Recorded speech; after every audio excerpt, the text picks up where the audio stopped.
Testing, testing.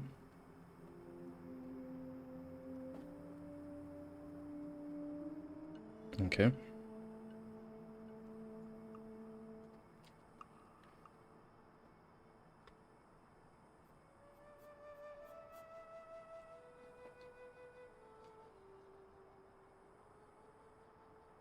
All right.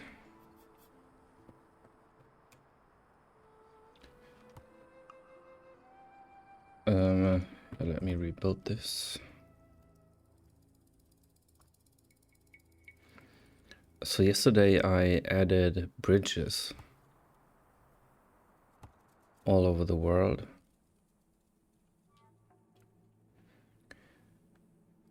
And I hope they're still there. Yeah, here they are. Here's one bridge. Here's another. And what they do is they connect the world better. So the runs should now be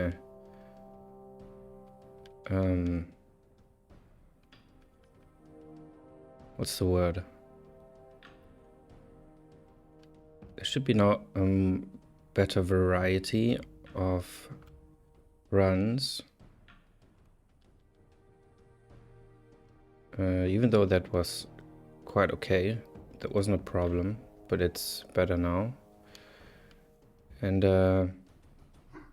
yeah, how I did that is all these bridges are just boundaries. So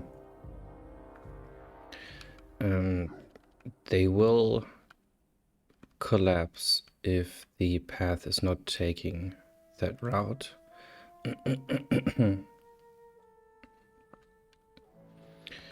And yeah, one fun feature is that you can fall off of these. So if I jump in and I make a wrong step, that's it. So it's not too hard to not fall off, but it's a moment where you have to be very aware of what you're inputting in the directional input. So I think that's a fun addition. What I'm trying to do today is another thing that will create more variety in the runs, and that's tunneling through interiors. So the bridges came up while I was editing the new region, and I had all these big areas that were pretty boring. So I thought, why not add the bridges there?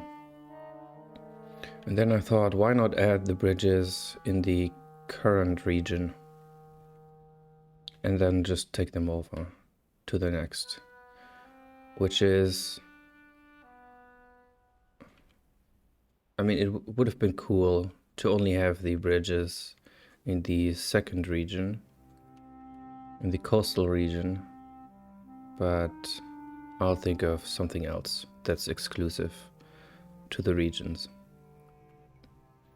Because it's just too good of a tool to connect patches that were previously pretty far apart, like these two.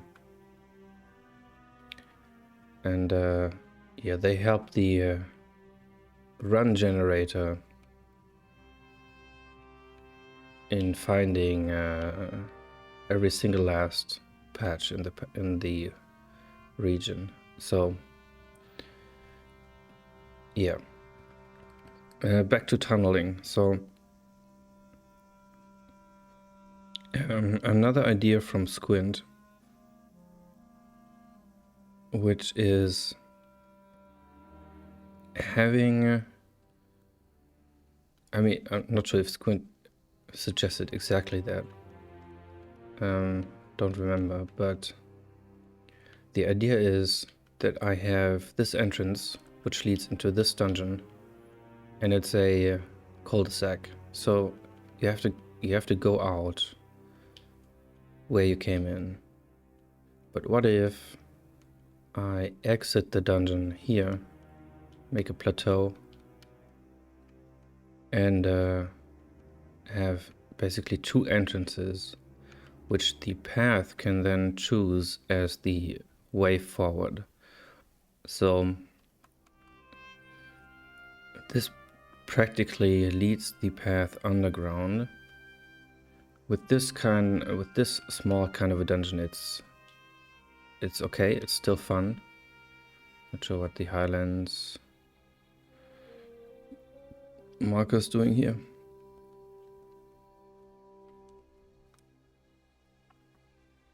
Still kind of fun with this kind of dungeon. But if I bring in the bigger dungeons, this is the dungeon graveyard. These are all dungeons I made, but then didn't have the time to complete.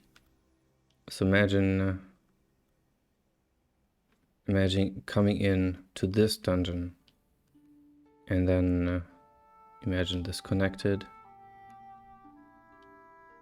and you exit somewhere completely different. And that would be pretty awesome. This might actually be too large, and I would have to cut this up into patches as well.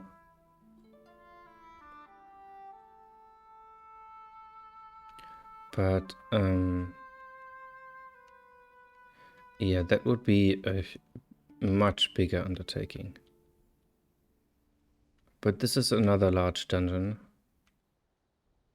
and I could put a second entrance in here. So imagine entering here and coming out, don't know, maybe here.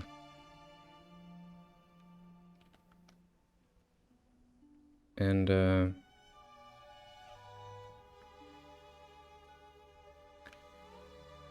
cool thing is, apart from more variety, is that these dungeons, especially the large ones, they're not really bound in size. So I could put anything in here, really.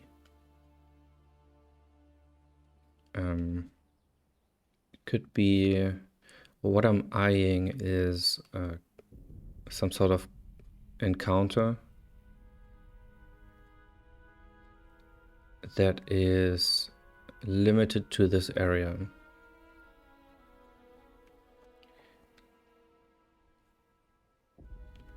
Because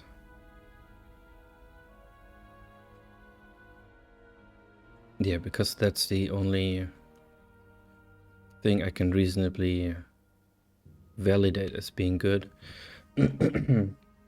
The alternative would be, of course, putting an encounter here and somewhere further along the path. Or, well, the alternative really would be putting an encounter on a patch in the overworld and then having it continue somewhere else. But that's pretty iffy. If I have an area that's contained, that would be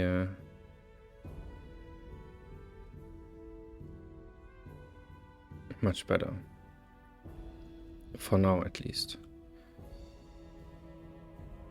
So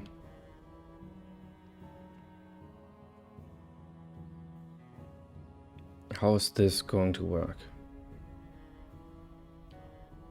I have objects for the entrances, so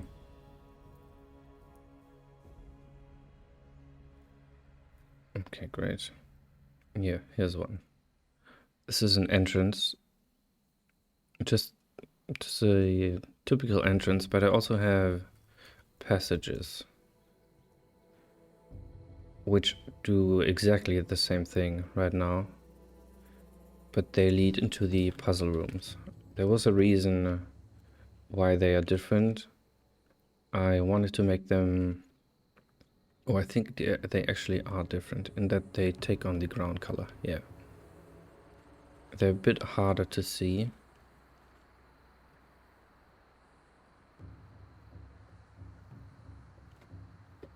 But yeah, I'll sacrifice that and take the passages to designate the tunneling. Hey MZ, the dungeons have do the dungeons have different levels of depth, or is the parallax effect just a visual flourish? No, as you can see here on the overworld, it's actually 3D. You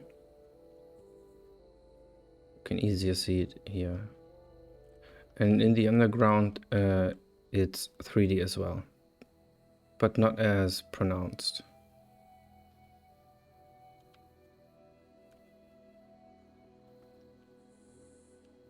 Yeah. So if I take the passages and then so how it works is these boundaries designate entrances and exits from these tile patches, and this is how the path is formed. But if I have a passage that leads underground, it has to work kind of different. So one problem is, if you look at the red text on the top right, it tells me this boundary is index 275, and it links the patch 170, which is this one, to 175, which is this one. Okay, it's much clearer here. The purple color 170, brown color 175, and that's how the pathfinding algorithm, should have named it route, but the route finding algorithm decides where to go. Now, if I have a passage that leads underground,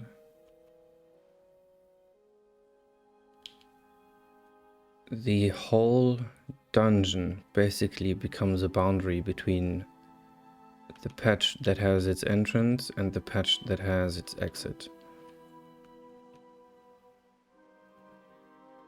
And during the construction of the path, I need to find the patches that these boundaries connect. So if it's just a red line on the overworld, that's pretty easy. But finding the two connecting patches of a dungeon would mean I have to flood fill the dungeon, find the other passage, the exit basically, and then look what the patch behind the exit is.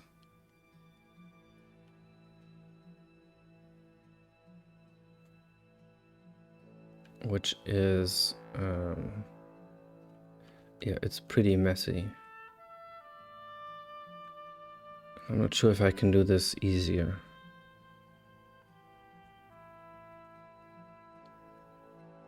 Sounds a bit tedious, yeah.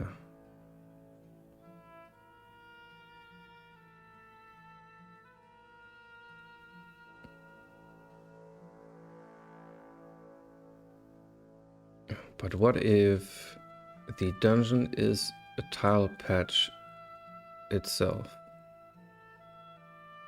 That sounds much cleaner. So the dungeon has number 178 or something. And it has one boundary right here that is shared with the entrance. So this would be, those two together would be one boundary. And the exit that is non-existent, could be here, would also be a boundary.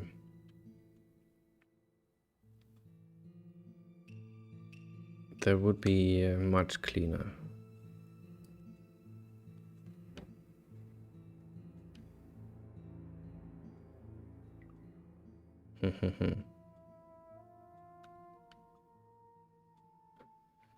Because then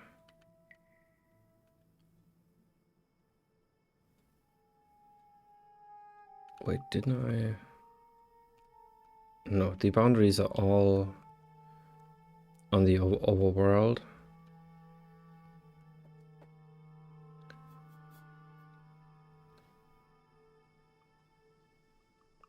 And there's no finding patches underground right now.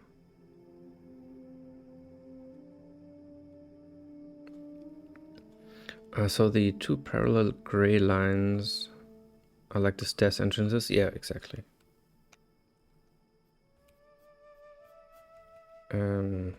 Yeah.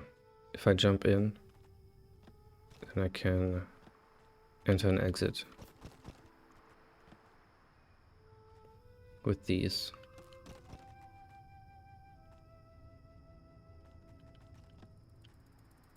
And yeah, if I want to make this part of the path, let's say the path comes in here and it goes down, then this will be collapsed. Basically just like this. So my only way is through the entrance.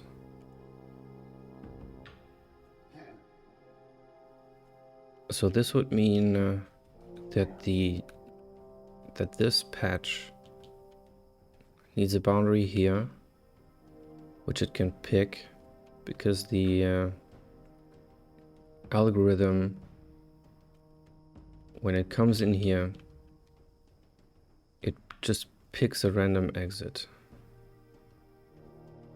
from the tile patch, which is purple right here. So if this would be an exit, it could just pick it.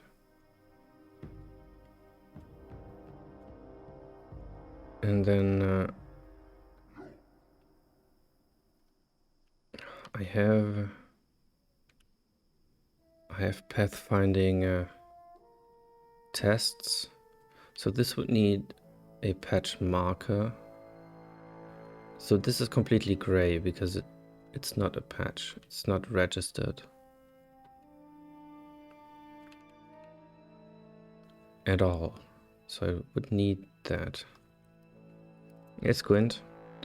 And I, by the way, I got a random recommendation on YouTube for your game and really love the visual style. Thanks.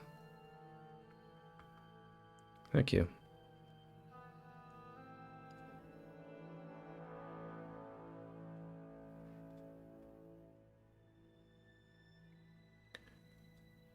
This is a bad example, maybe.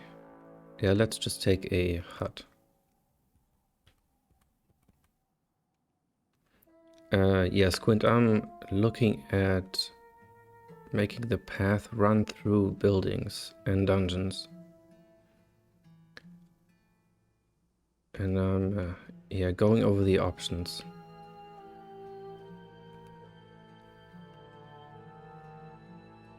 So another entrance. So there would be an... This is another bad example. Where is a good example?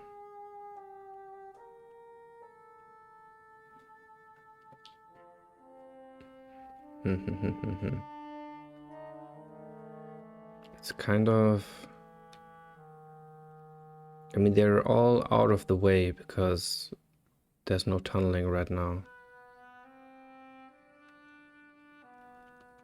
Maybe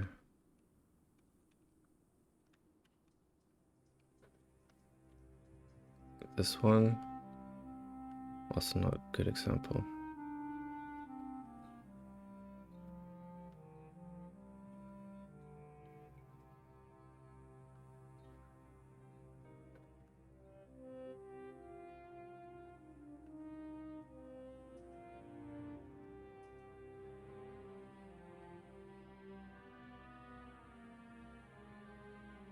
Well, maybe I'll have to make an example.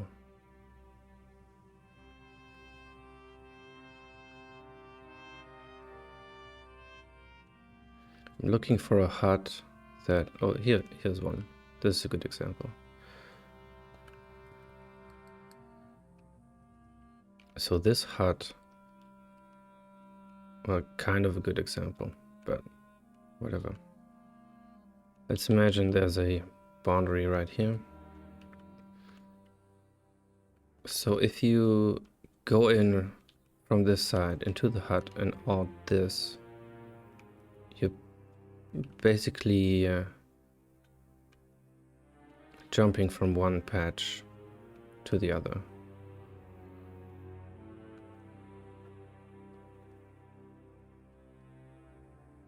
So this would have an exit right here.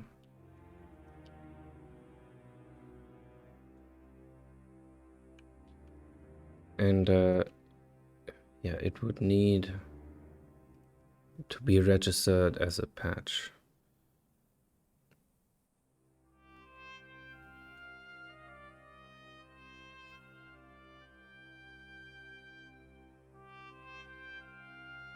But then I still need... Wait, no, I can do this by hand. So the algorithm needs to know if this is a... if this interior or dungeon is a dead end, or if it leads further to another patch on the surface. So I could do that programmatically with flood filling again, or I could say, okay, this is officially a patch now.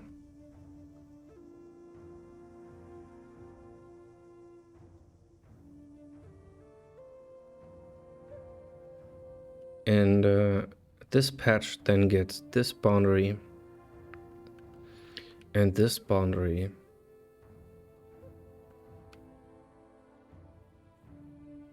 So if the path goes in, the path is on this tile patch, decides to go into the hut, and the hut says, okay, I have this thing where you came from, and I have another exit, so you have to choose this one.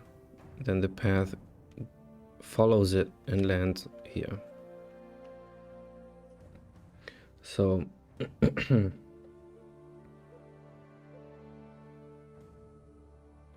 yeah.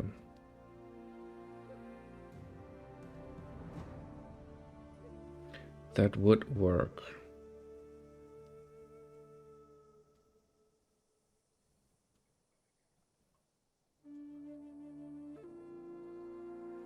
But it's still quite a lot of work because the path is assumes to always be on the overworld right now. So that would be quite a big change. But it might be easy. Might be not that hard.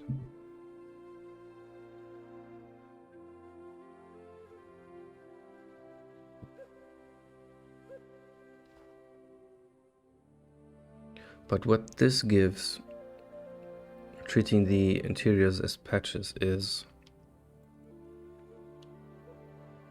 I could then take these larger dungeons and cut them up with boundaries and have the path choose where to go.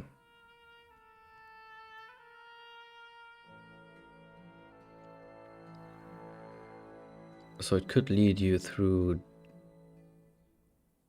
different parts of a dungeon as well, if I want to. It doesn't have to. Could just be one giant area, which is maybe better.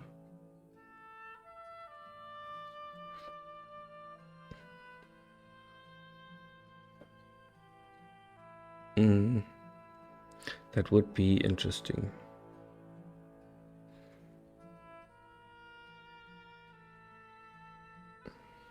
So what are the implications of skipping whole parts of the overworld by going into the dungeons? Because this will... yeah, this will skip from probably here to all the way over there. I don't think that's a problem. What will be a problem if, let's say here's the entrance, and I come down here on the path, but I don't go into the entrance. I go past it all the way around and then into the other entrance. That means I go into the dungeon, but the exit lies on a patch that I've already been to, which is forbidden. So you are basically stuck, but the algorithm will find that, of course, and it will backtrack. So it'll go back out and go somewhere else. That's how it should work. And maybe with these large dungeons I can then... well, I can only add 3 entrances if I cut them up. If there's only ever 2 to choose from. Let's say here's an entrance, here's an entrance, and here's an entrance.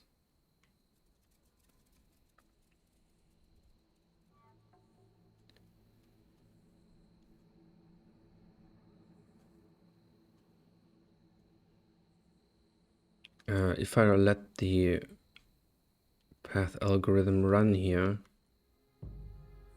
it should only ever choose one exit. So I need to remove the unused exits,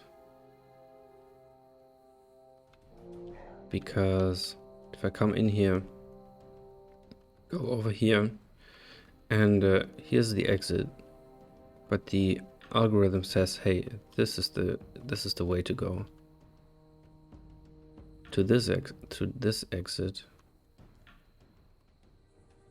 But if I then don't remove the exit here, I can basically jailbreak the path,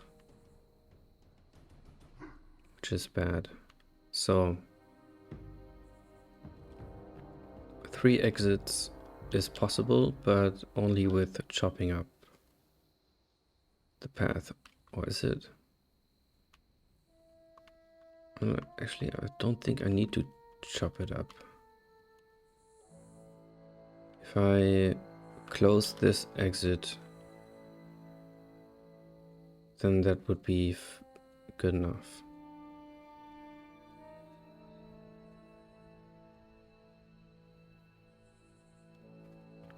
And same with 4, probably. Okay, this is cool. If I have a large dungeon with 4 exits, and I choose 2 of them, that would be pretty cool.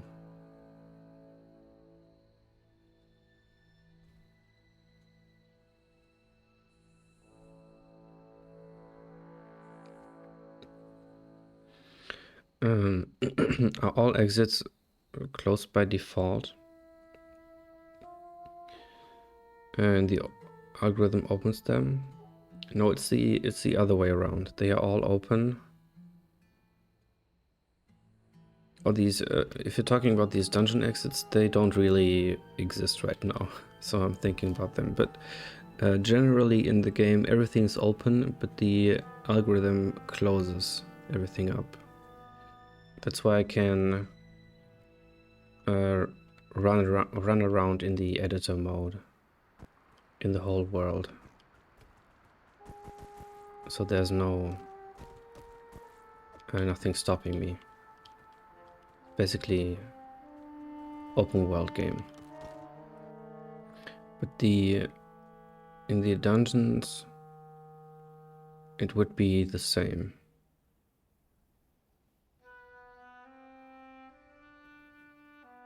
Yeah.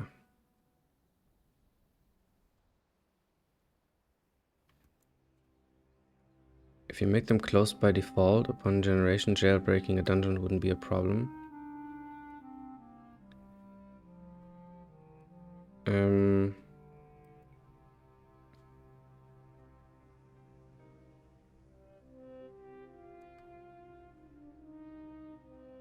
Yes, but because patch wouldn't lead anywhere. Yeah, that's true. The problem is that I need to decorate the entrances. I of course need to place the entrance itself, but also stuff around it. And if that's removed by default, so if there's just nothing there and I procedurally place these things, that's just much more work than just placing it by hand and then removing it.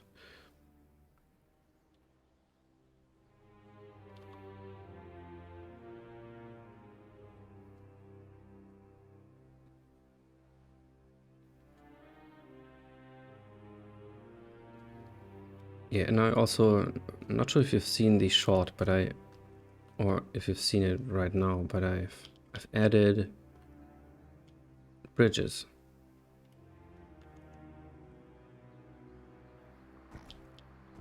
That, yeah, they are really cool.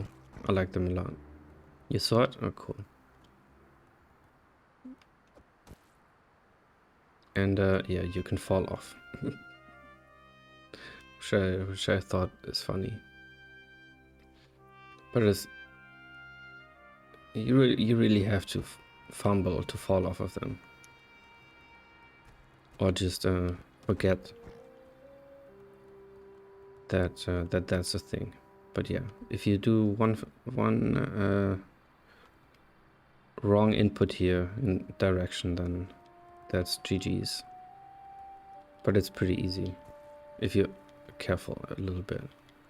But I think it's cool that you have to concentrate where you're walking for a bit. So yeah.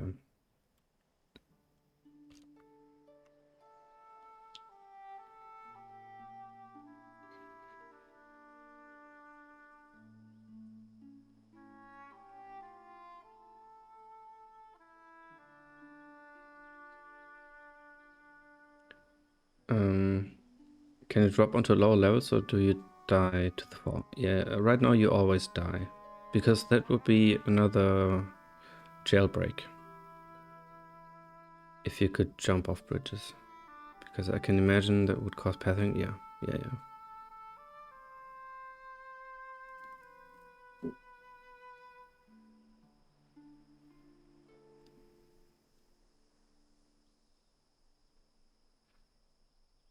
Okay, so if I bring in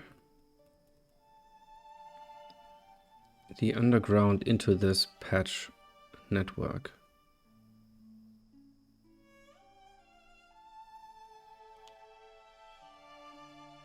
then that might just work.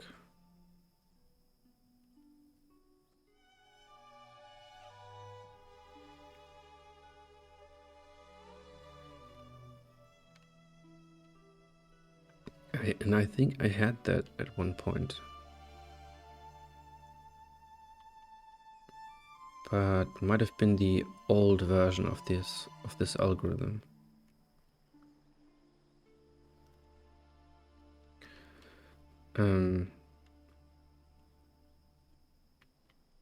Yeah, I don't need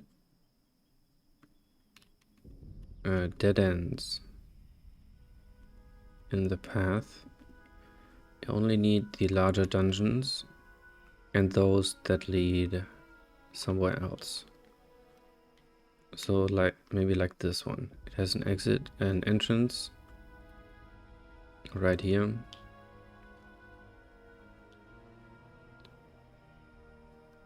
So this would become a boundary. And I could maybe just paint it like this.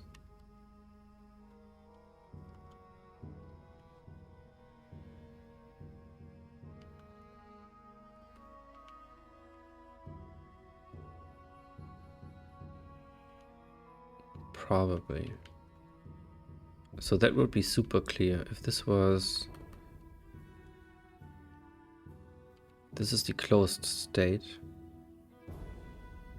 The entrance.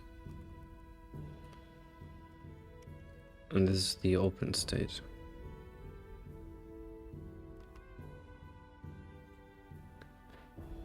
Okay, this is coming together. So if I paint a boundary over the entrance, then I can say in the algorithm, okay, look underground for another boundary in the cardinal directions of this entrance. So north, south, east and west, but on the layer below. And if you find something, then this counts as the same boundary.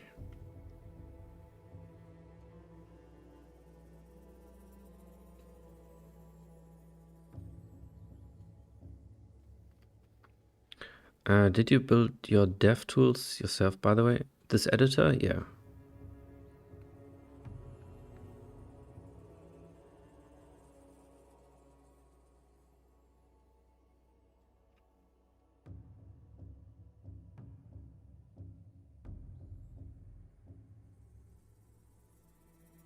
How do I bring those two together?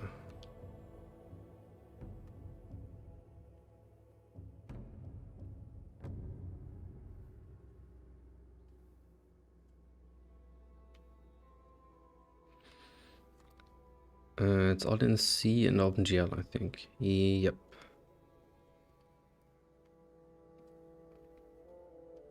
Yep, it's all C and OpenGL. And I don't think... Yeah, I have a make file. But that's it.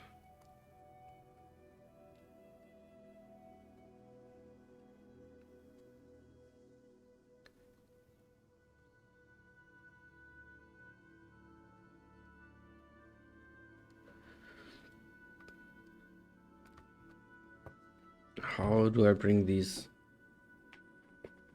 boundaries together?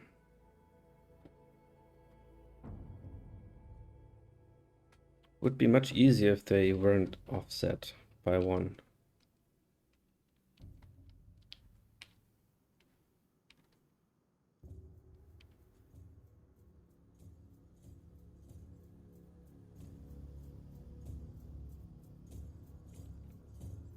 So this would then also be collapsed. Oh, and it might also be another shape.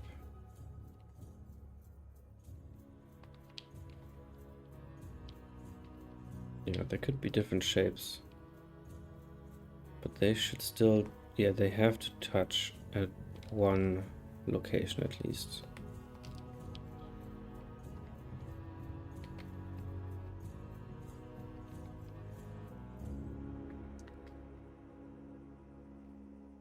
Hey Puzzlings, how are you doing?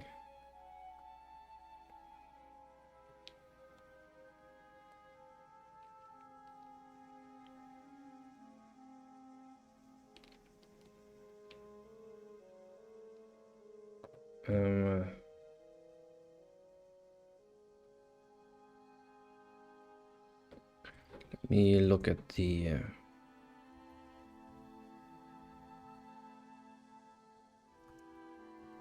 find bounds, find bounds. Collect all the boundaries into bounds. Okay.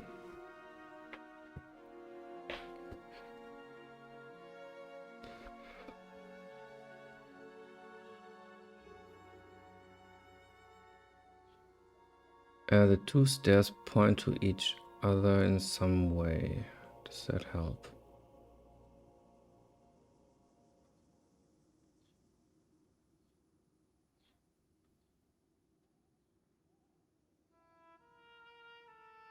Really glad to see over 10% conversion rate from wishlist. I think that's quite high. I have no idea actually, but I can tell you the sales are subtracted from the wish lists. So it would be 173 more wish lists if those people hadn't bought the game. If you're doing your math. But yeah.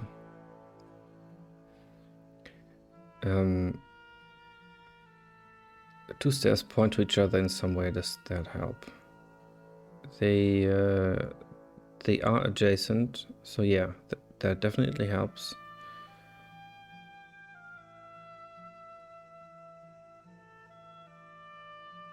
And yeah, that's what I intend to do. I stand on the entrance and I look in the cardinal directions in all other layers. And if I find another entrance, then I know I found the opposite side, and then I can link it up. Still about 10%, well, usually it's much closer to 5. I mean, it probably depends on the game too, but still I think 10% is good. Not that I'm an expert of any kind. Yeah, I have no idea what the typical numbers are. I know personally that I wishlist early access games and often wait until they release 1.0. Yeah, makes sense.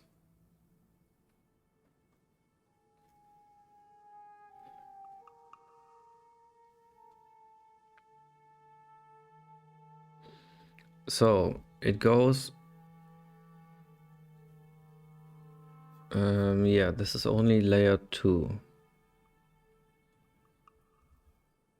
which is the overworld. So it cleans up its flood map. Then it goes through the whole overworld.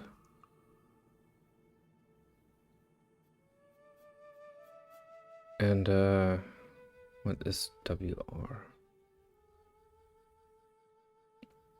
Oh, that's just the world. Number of bounds, okay. If it's overflowing with the number of bounds, then it breaks. It looks at each tile in the world. If it's marked as a boundary, which is the red coloring. If it's not that, it continues. If it's not flooded, if it's flooded, it continues. And then at the red tile,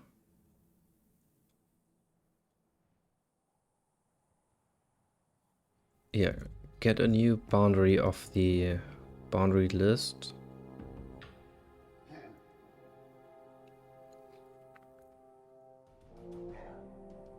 Set the position and then flood the boundary. So as soon as the algorithm finds a red patch, it flood fills it. So if the algorithm comes in here, it will flood fill this whole boundary.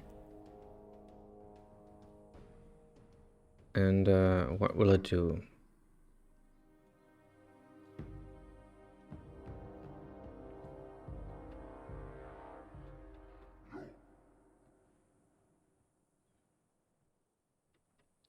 Yeah, the flood fill. If it gets outside the red, it will register the connected tile patches of the boundary.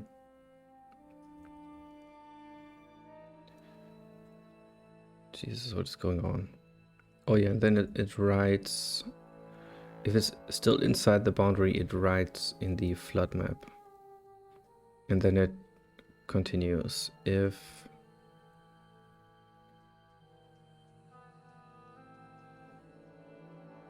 it's on the same elevation.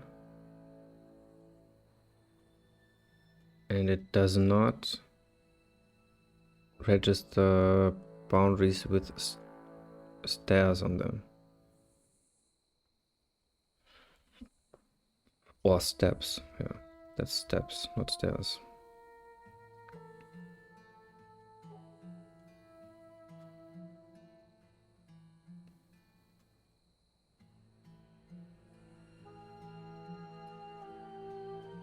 So yeah, this flood fill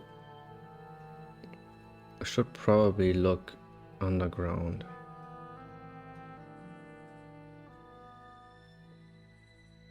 It's only flooding on the surface, but if it was looking a layer in the other two layers, then it would, yeah, register this as one boundary, and it would also register the two patches it's connected to.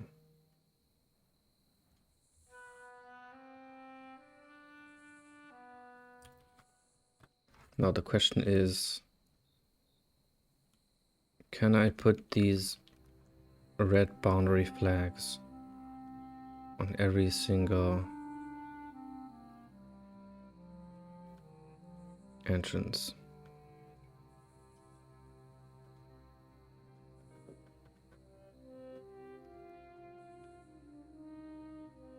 I mean, I could do this.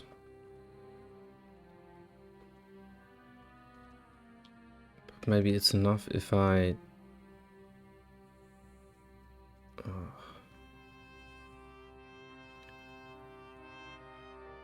So boundaries always get... Wait, where was it? Here. They always get lowered if they're not chosen. But with this, I actually wanted just to remove the entrance. Assuming it had another one.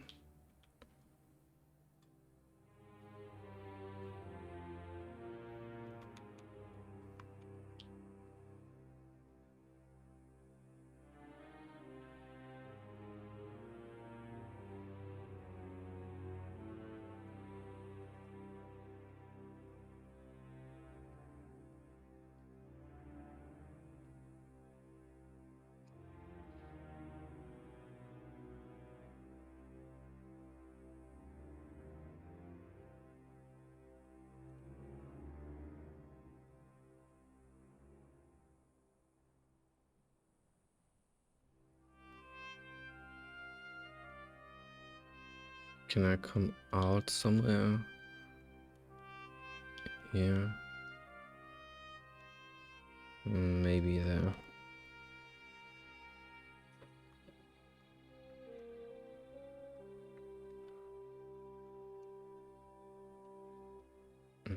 That's out of bounds. Yeah, that'll be a fun little game. Finding exits for all these dungeons.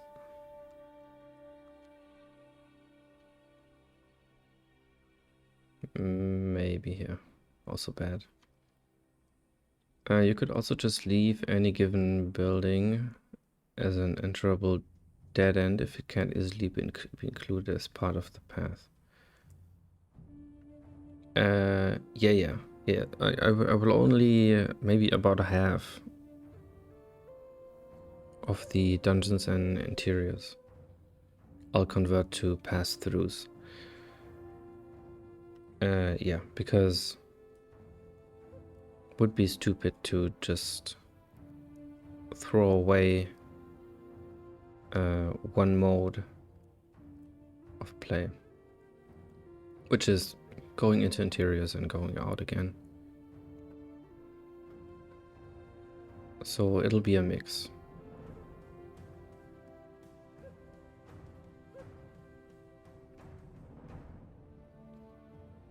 But this is mainly for the large dungeons that are,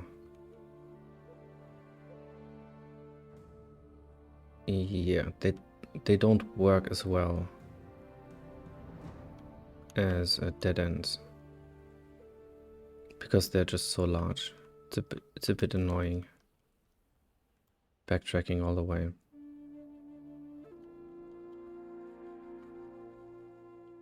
But yeah, here for example, I could have an exit here, entrance here, and then maybe I'll build this out a bit.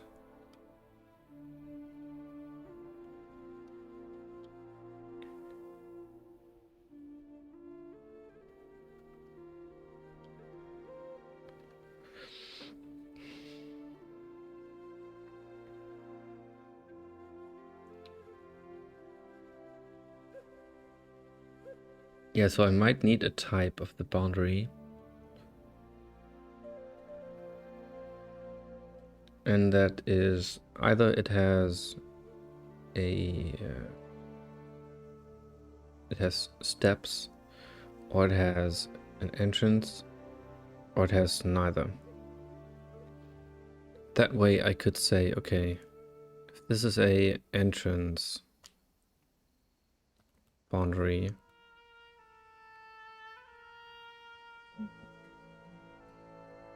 don't depress the terrain like this, but just remove the entrance.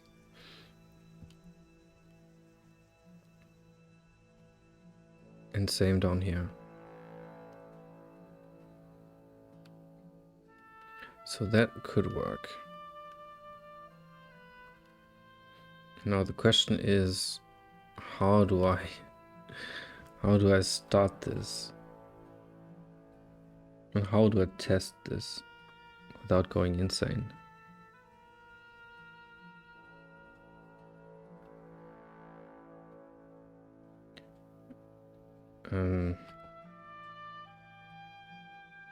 So I have this debug display with the link. I could extend that to show the layer.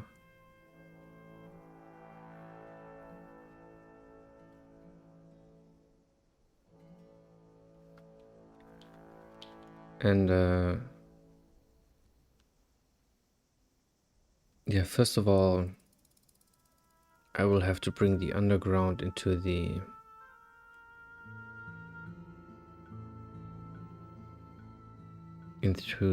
patches.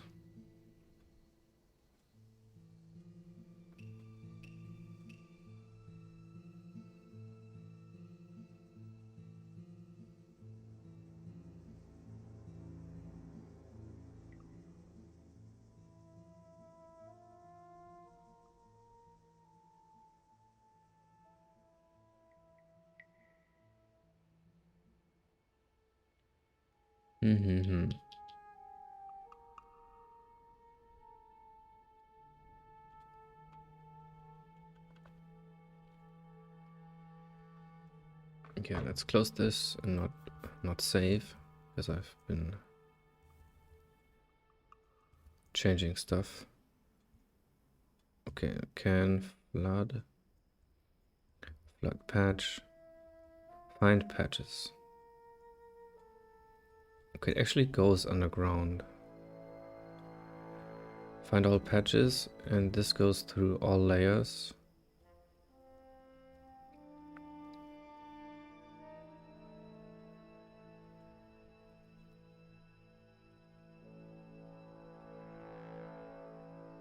But yeah, it then throws them away. No? Yeah.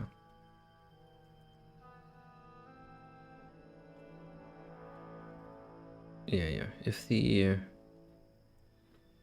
the flooded tile patch doesn't have boundary flagged tile on it, then this is left as 0, and the patch is then rejected, which makes sense because it's dead.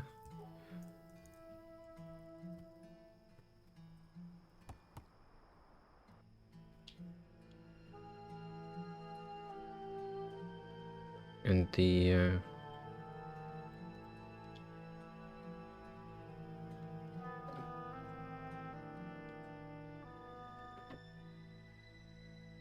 which means if I say this is all gray, but this should mean if I paint in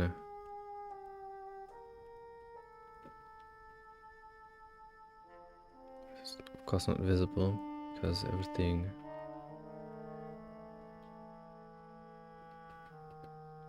is blocking the view. If I save this, then I have 2 patches. So this actually works already.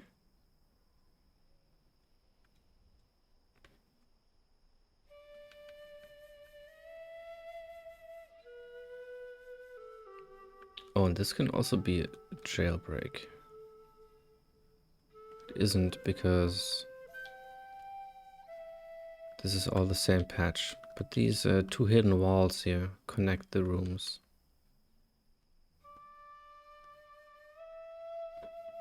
So yeah, that could be a problem.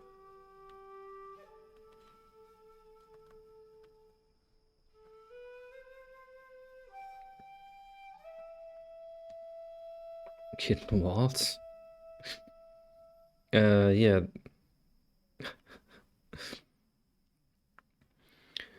There are hundreds of hidden walls in the game, if you didn't know. Spoilers. Sorry.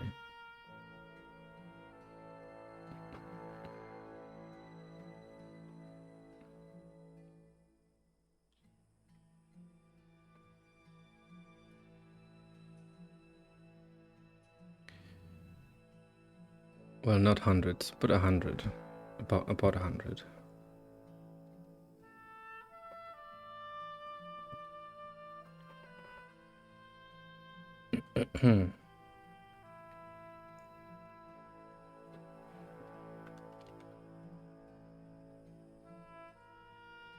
So if I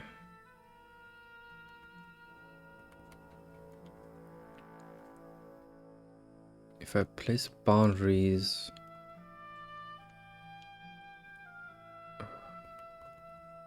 yeah, I'll have to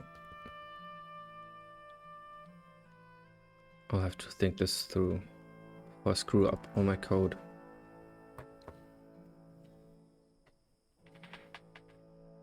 If I put the boundaries,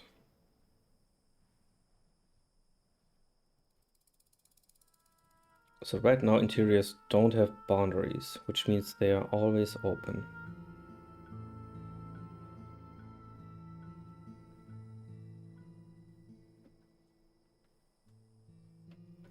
And I don't want to close them.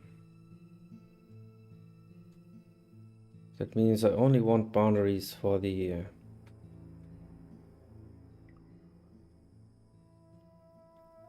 interiors that I actually want to have a pass through, to be part of the path. And the rest should still work fine. So the problem with testing that is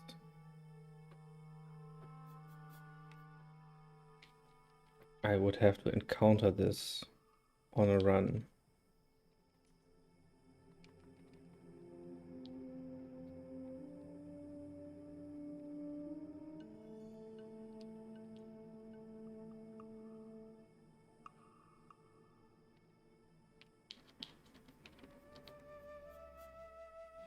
So there should be enough of them that I can at least see that it's happening.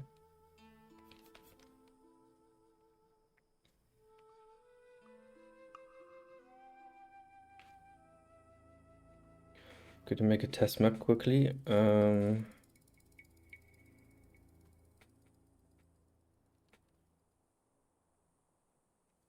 Not really.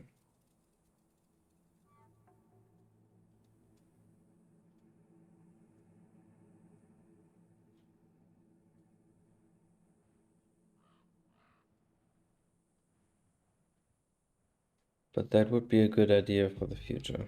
The problem is that I can't...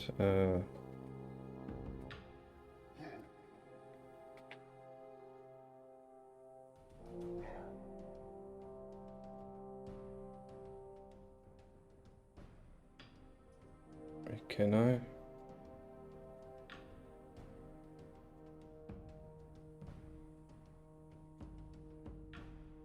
If I jump into the editor, set the start point of the path, let it generate from that point on.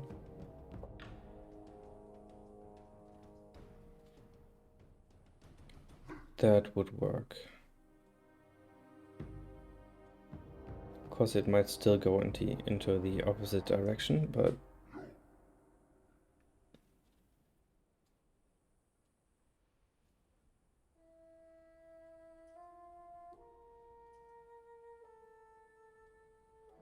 I could just restart until it goes the way I want it to.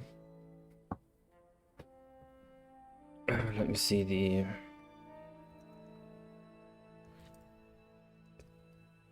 main.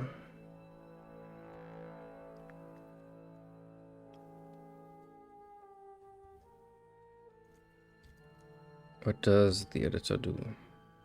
Init game, start game. Oh, it actually does call it with that. But it doesn't generate the path.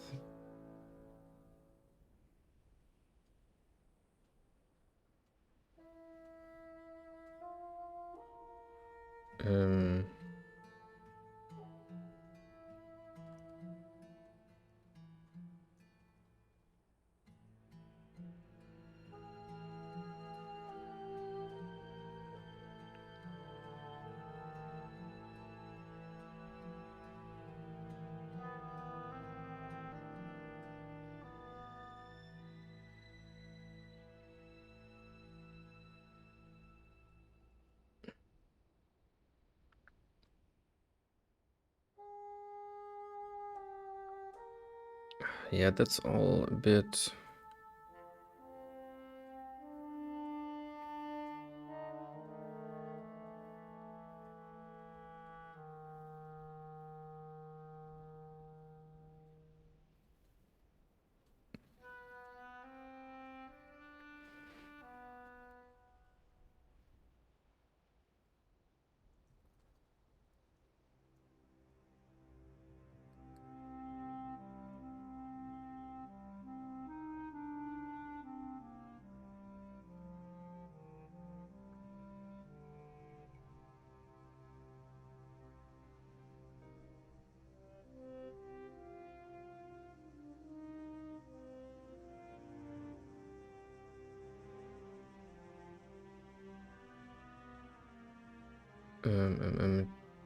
generate path from... Oh, okay.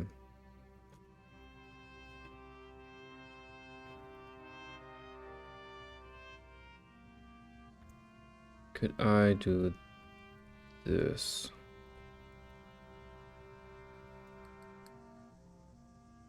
So this calls... New game calls generate path and then start game. So I can generate the path.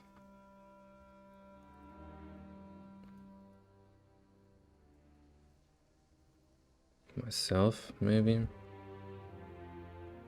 And yeah, as you can see,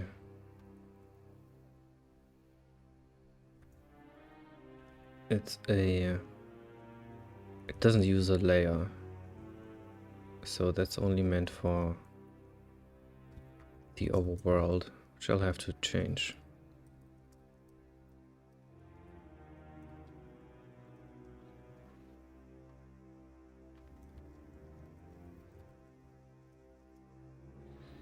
And generate path from... Okay, it tries 1,000 times.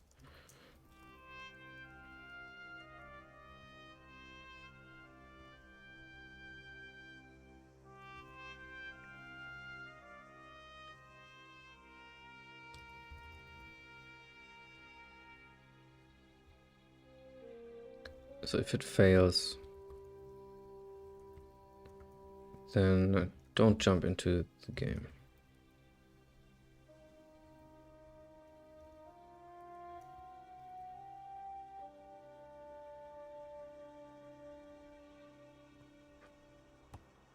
Let's see what happens.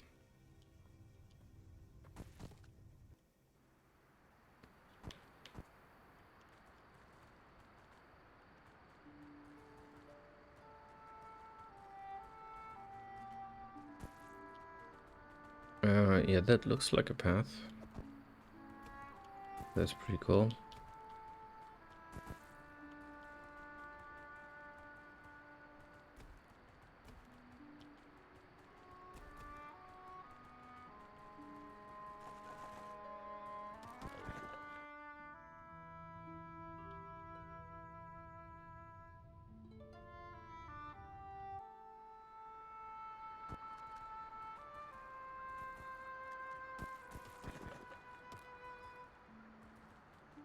Is that the same path?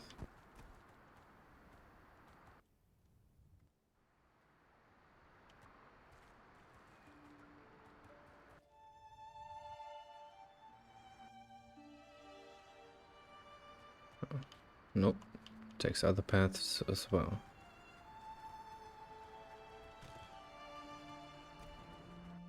Okay, so now I can probably just stand in front of a pass-through dungeon and wait until the path goes through it. So that's good.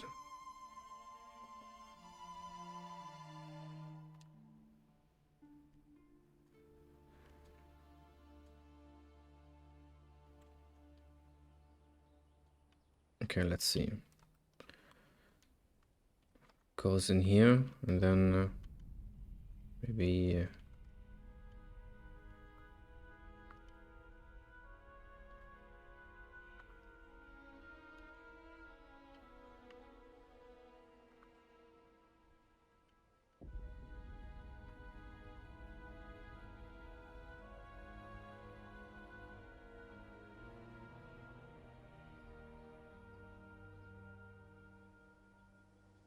it goes out here.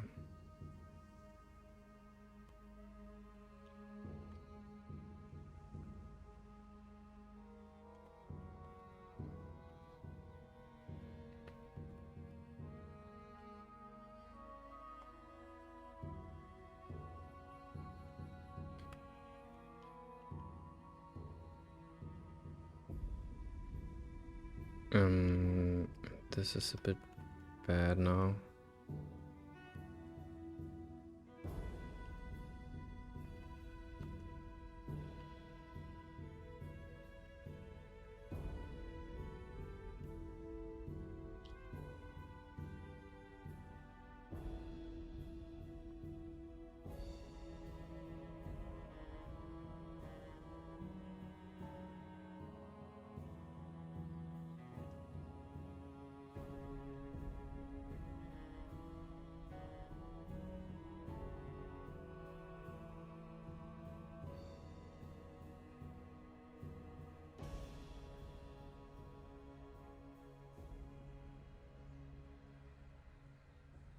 Okay, I cannot jump in here. Whoops. Why is that? Why did it? What? I cannot jump. What?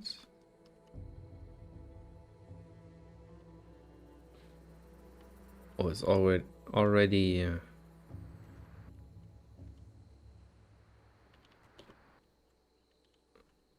already breaking. Yeah, so if you look here, the boundary link goes to -1, so it doesn't have anything to connect to. So same with this one.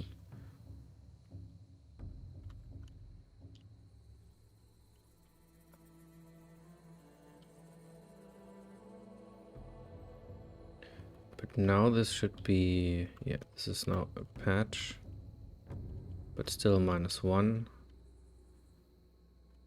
Why is this not seen as a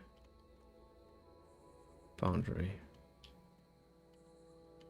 Okay, because I think the find boundary function doesn't go underground. So let's note this location.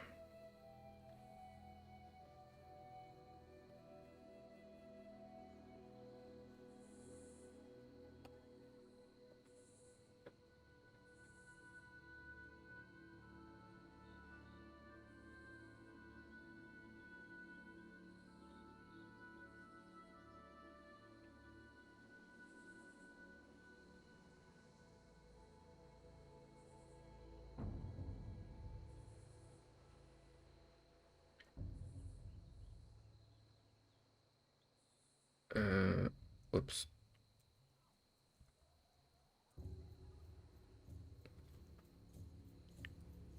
Find bounds. And let's make this use the actual layers.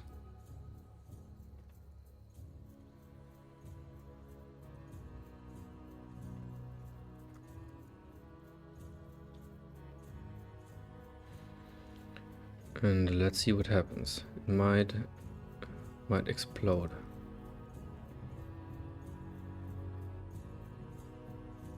Where is L used? Find.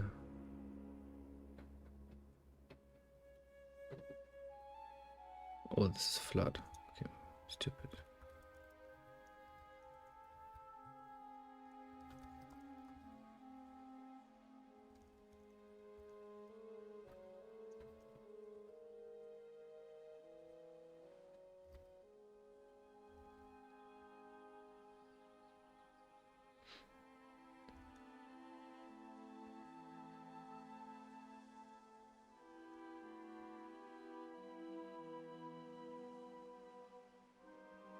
Okay.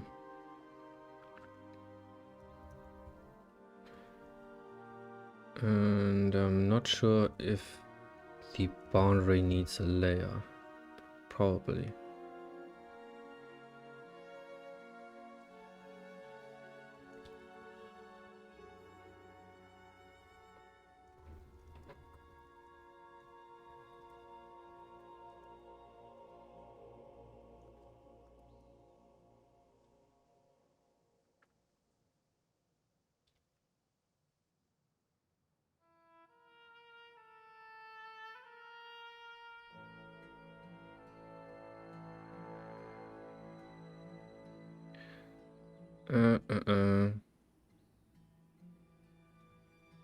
Okay, patch size changed. That's not good.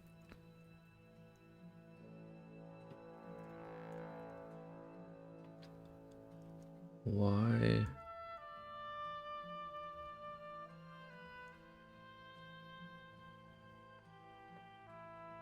Oh, struct world.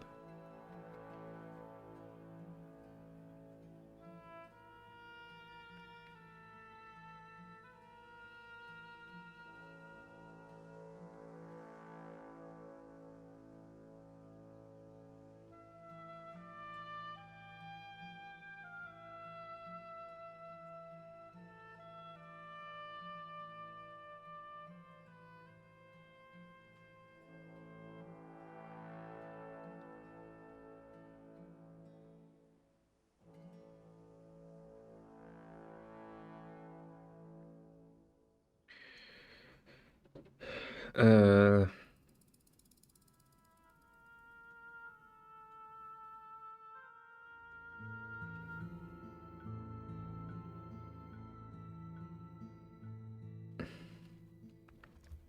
Let's just not use the layer for now.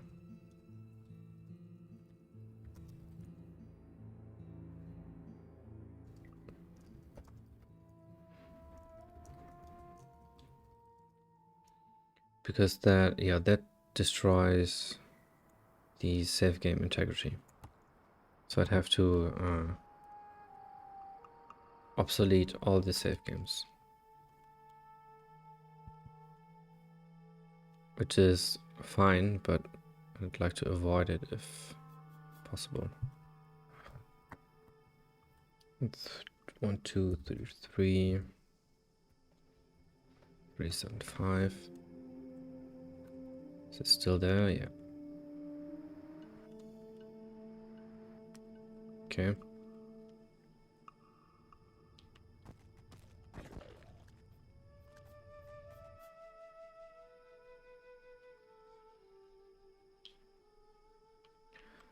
Still goes to -1, but wait. Boundary 0. That's not good. Boundary 1. Oh, I get it. It goes. The index goes from the lowest layer to the highest. So this is actually boundary 0 and boundary 1. But they cannot find the upper boundary. So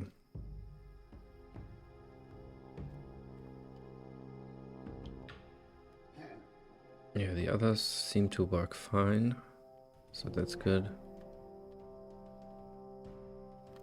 So let's add the flood fill thing. This is it. Register the connected patches.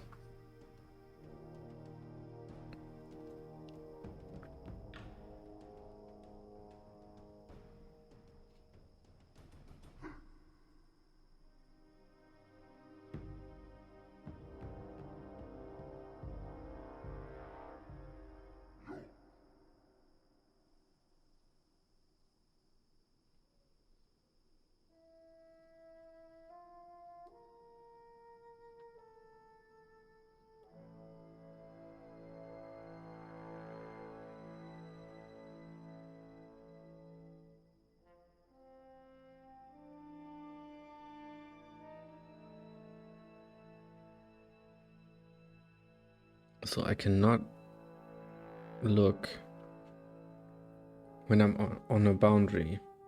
I cannot look into the lower layers every time. Because boundaries might be overlapping on accident. One on the surface, one below. There's no way I'll keep that in mind for the future. So I will only check when I'm on an entrance.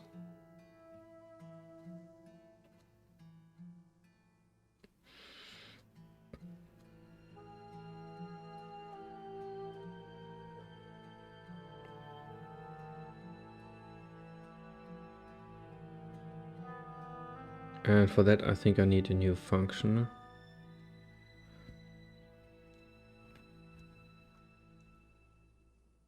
And yeah, what this code does is it just checks, hey,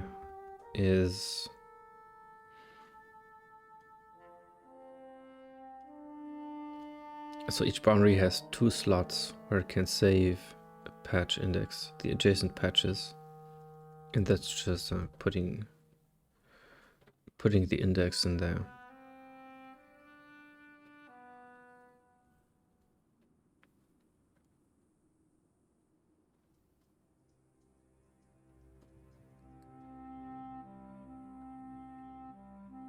Yeah. So this is connecting them on the overworld.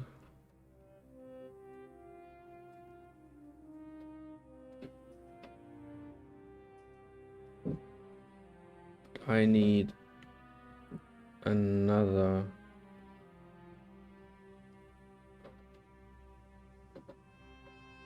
call for the underworld as well.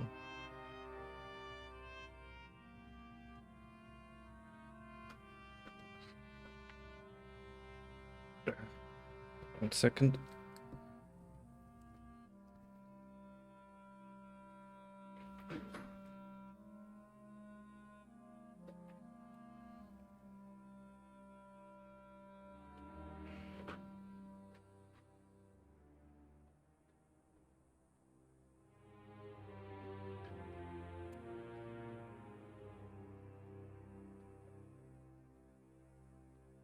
So how do I do that?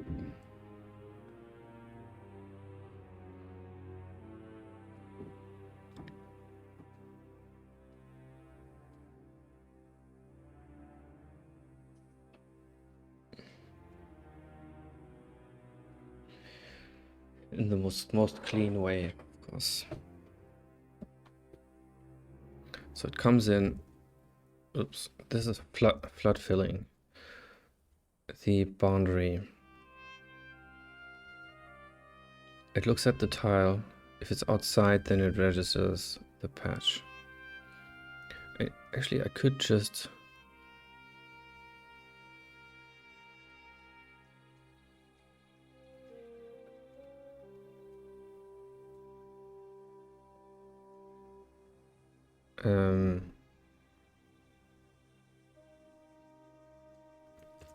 something like save patch.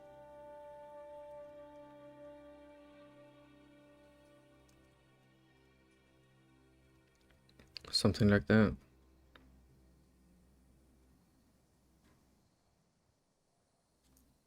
And then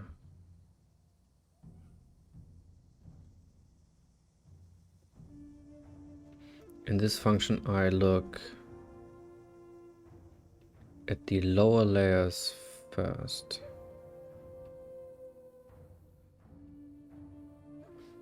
Wait.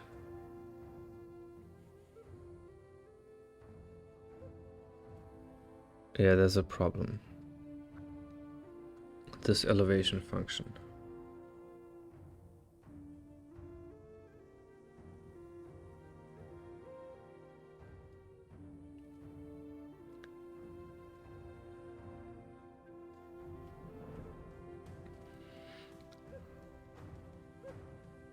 So yeah, we'll never arrive at the well, this will arrive. Oh god.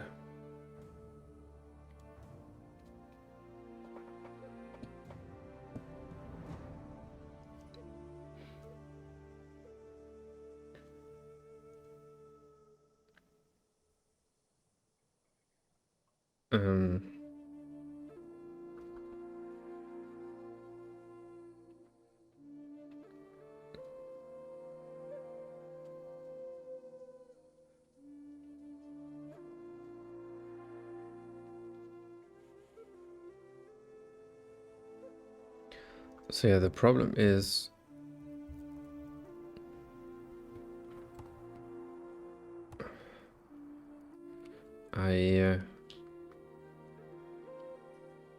let's say this is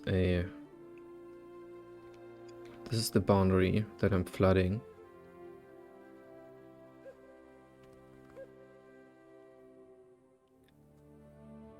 This will always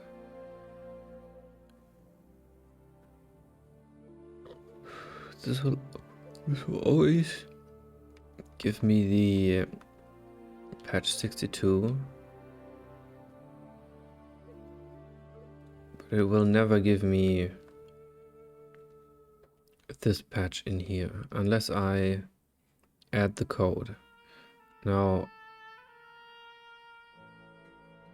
is there a constellation? Wait, but this shouldn't either. There's a special case for these steps, no? Should be.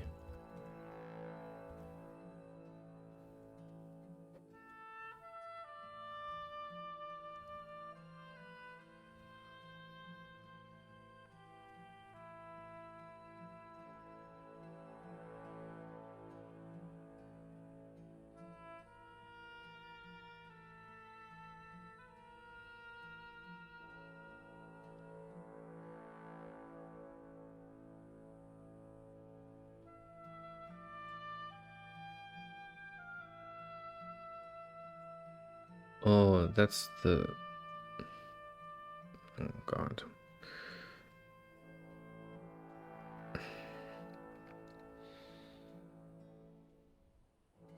Okay. So it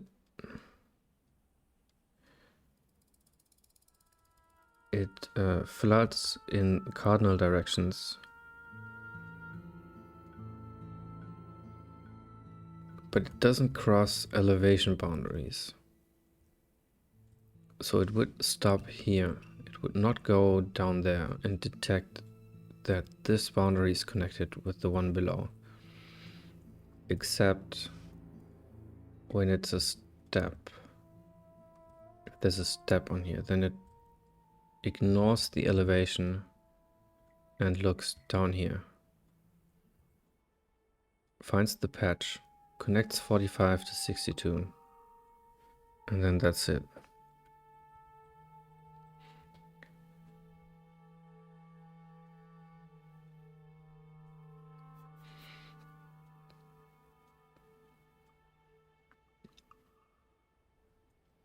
I could ignore it with the entrances as well. So it would flood here. But that's a layer too high. And with the entrances, I will need to check both lower layers.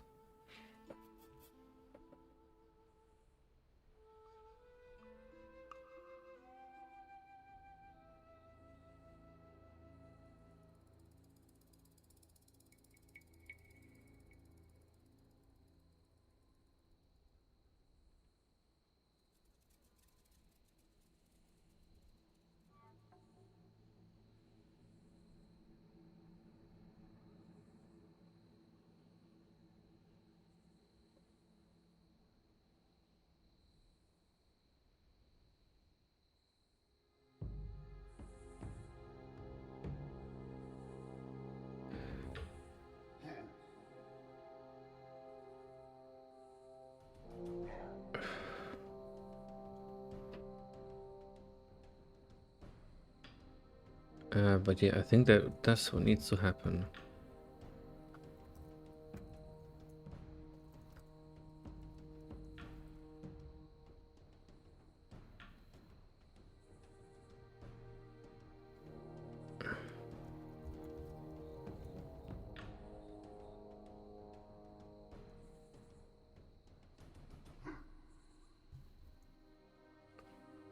And then, when this is 0, I am potentially...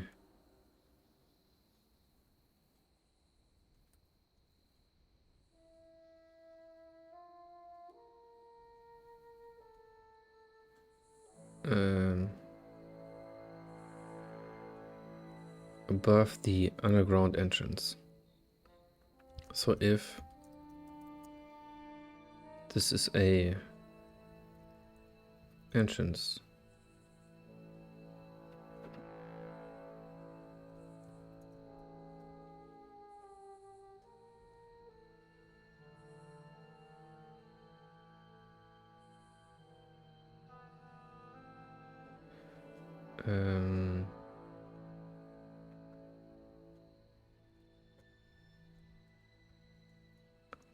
something like that.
something like that.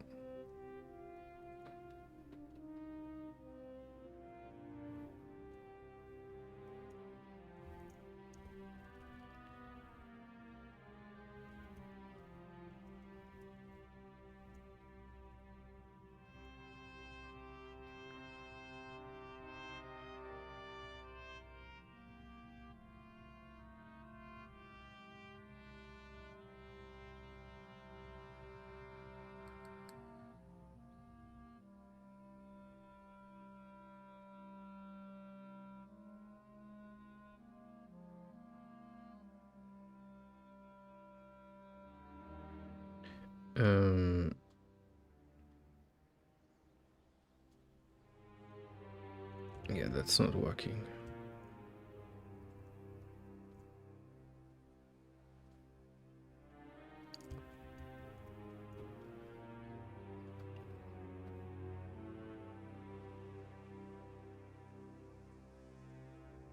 If I'm off the boundary, there's no way I'm on the entrance.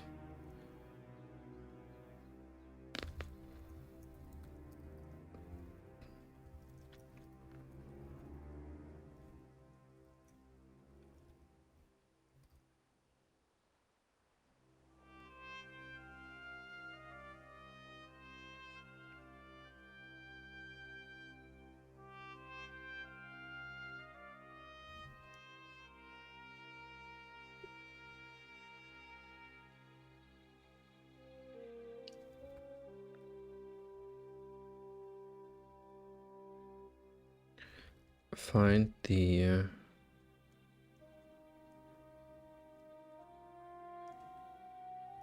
patch on the other side.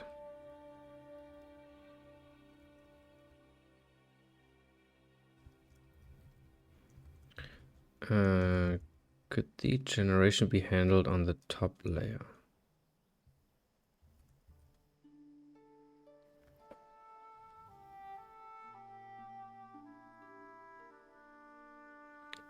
Only if the underground has no paths. So, given you know the entrances and exits, kind of. So this problem I'm solving right now, I'll have to solve anyways. Which is connecting the overworld to the underworld. And seeing that there actually is a path that leads out again. And yeah, I'm just doing it. I'm doing it the right way, so that the path can also walk around underground if it wants to. That's the goal, at least.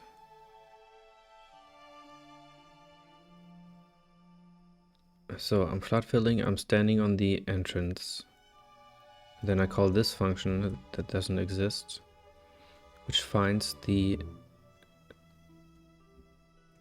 patches that the entrance connects to, or the one patch.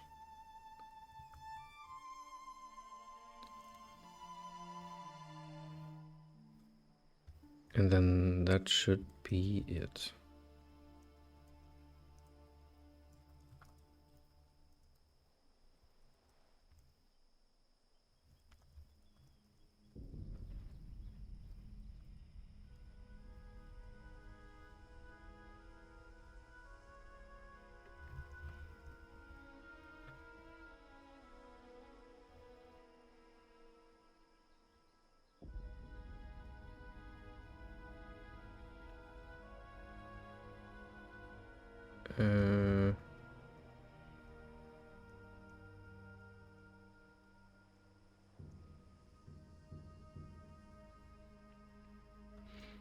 Okay, so this is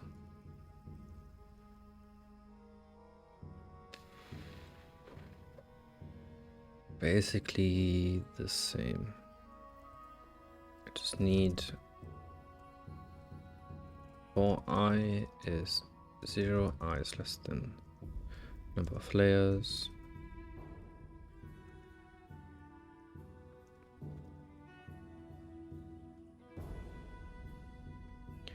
And then I actually need the tile.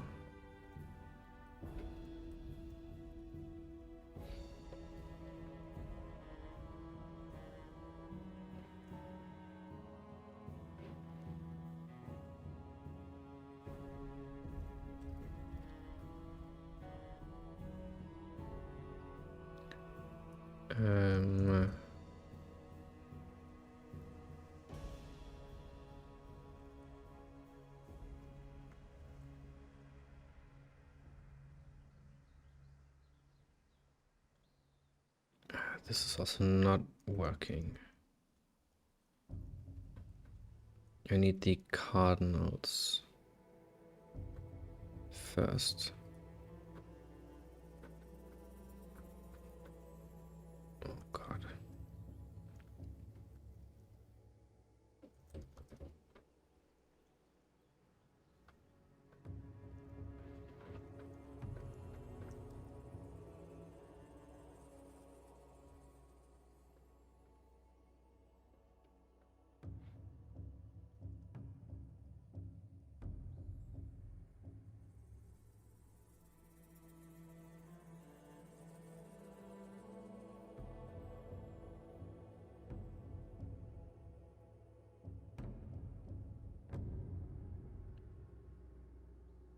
Okay, I go through all 4 directions.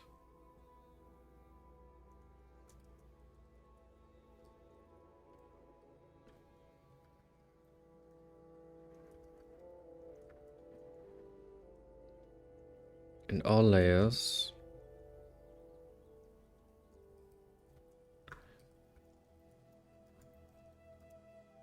And if I find a entrance,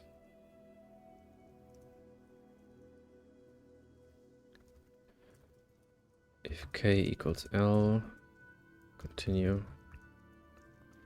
Don't look in the current layer.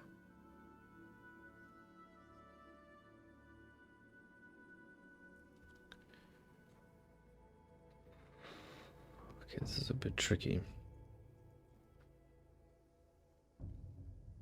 This is actually pretty complicated. So we're still flood filling the red area.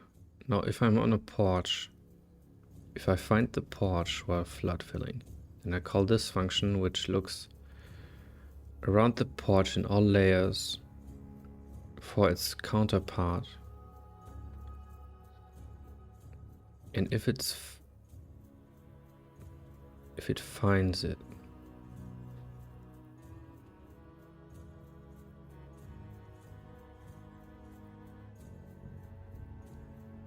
then what?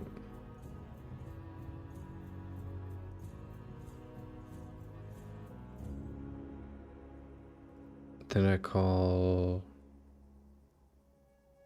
this.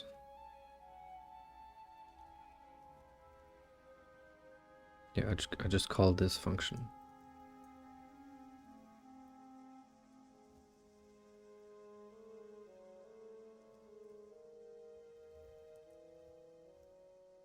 That's x plus d point x d point y, and this is k. And then this is return.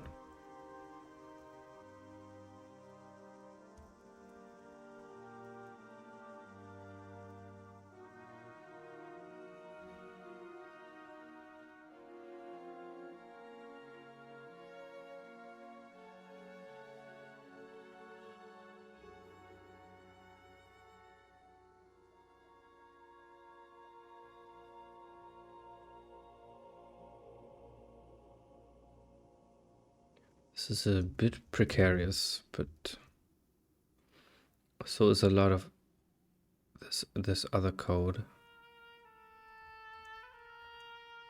I'm sure this will not work the first time. Would surprise me, but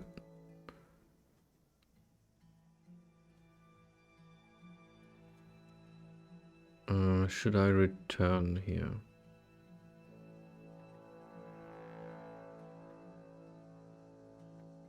Probably.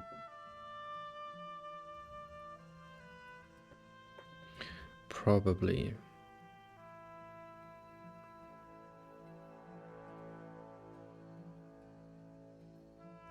Do I need the... no, I don't need this anymore. Yeah, the steps should actually work the same as this. As the pot is now. I think. And, but yeah, this should be marked, no?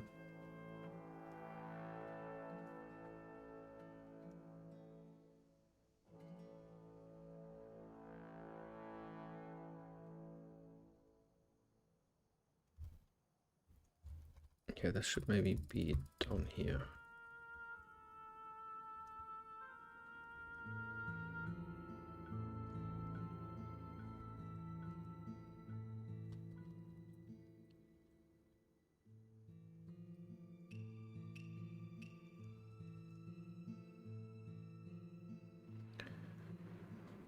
Shadows global. Okay.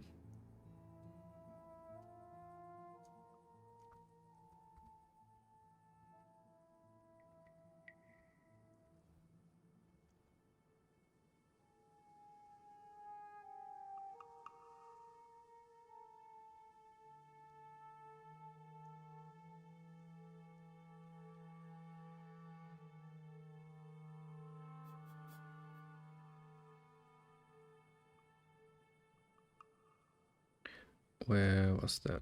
1, 2.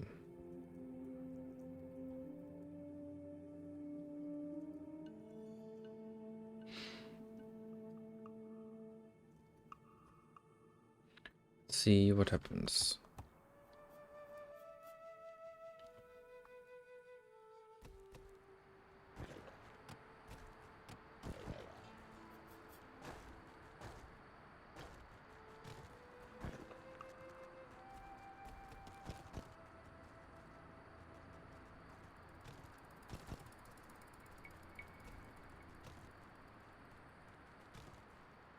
Okay, this still works. That's good. 1, 2, 3, 3, 3, 7, 5.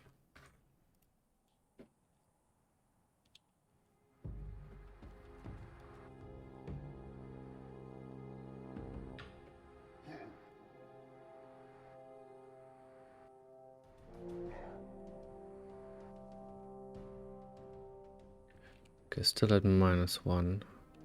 It's not good. Oh, this one actually works. Linking 218 to 0. Why doesn't this one work?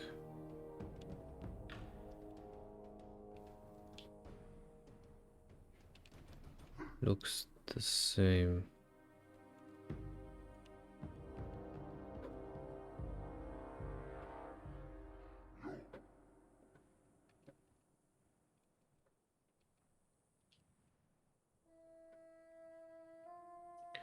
Does this need...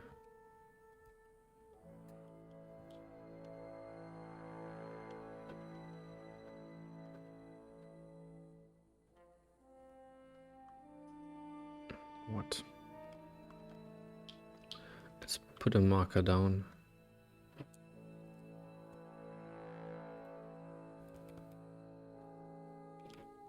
But this is not patch 0, is it?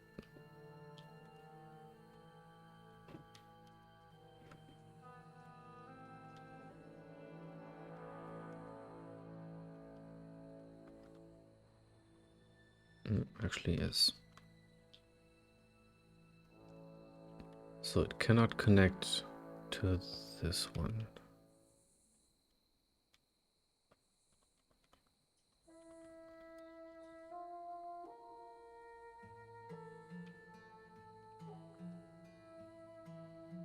Oh, Oh, but this one connects now.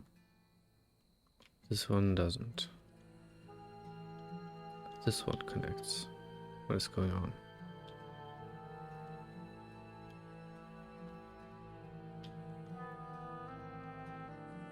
Boundary 1.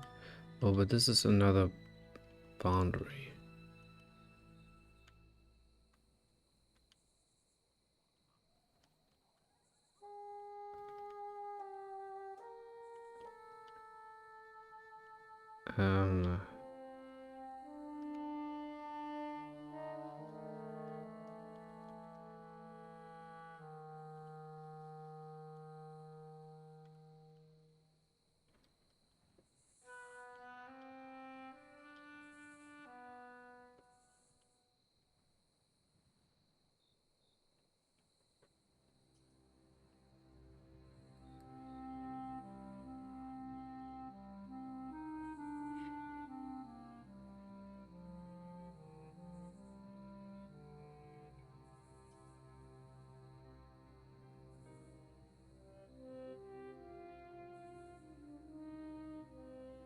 Am I thinking about this wrong?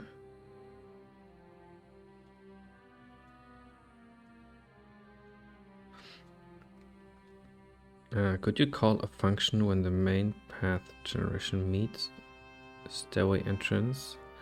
It marks the entrance as searched and returns potential surface patches it could lead to. Could you call...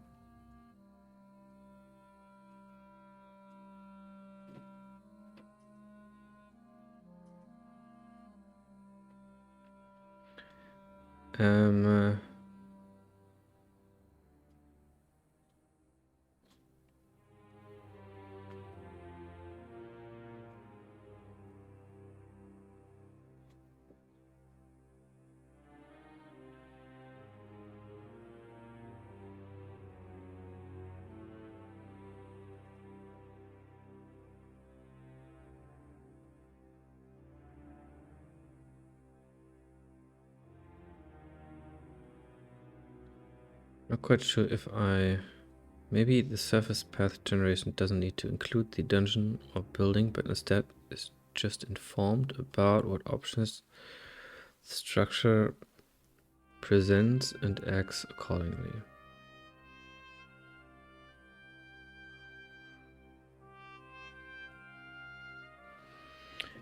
Yeah, that's kind of how it works.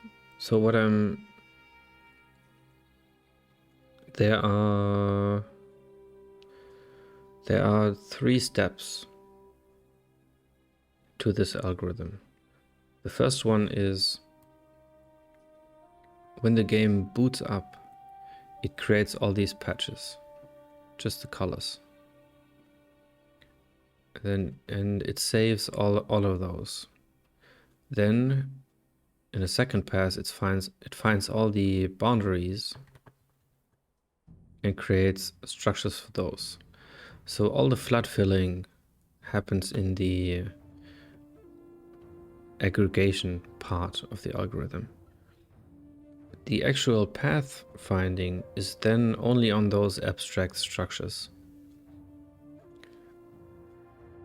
So the path algorithm looks at this patch, and the patch has all the exits noted for it, all the boundaries in a list, and the algorithm just picks randomly from that list and goes forward. So the algorithm itself is super simple. It's the building of these structures that's a bit more complicated.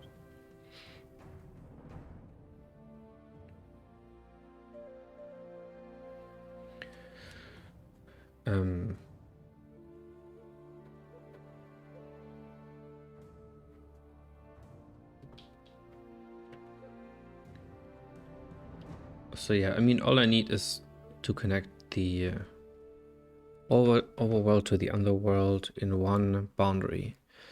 And I'm not that far off with what I'm trying here. And if that works, then it'll work forever. And it'll work with boundaries underground as well. So then I have total freedom. And yeah, that's what I want. It's basically just extending the algorithm to punch holes through the surfaces and then collect all the data that's needed for underground. Okay, thanks. Wasn't sure where you were at. I'm not sure most of the time, so no worries. Yeah, the hardest part is always figuring out what the best way is. So it's not the implementation. It's never the code. Code is always easy if you know exactly what you want to do.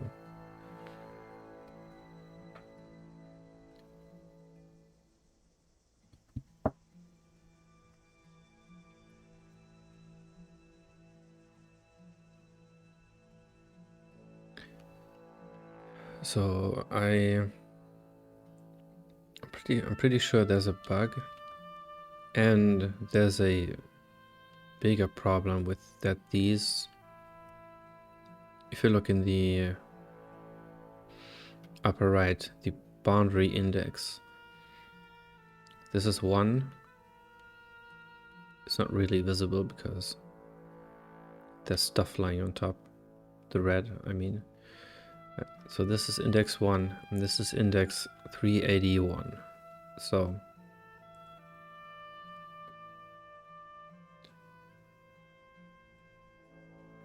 this needs to be the same. It needs to be the same index.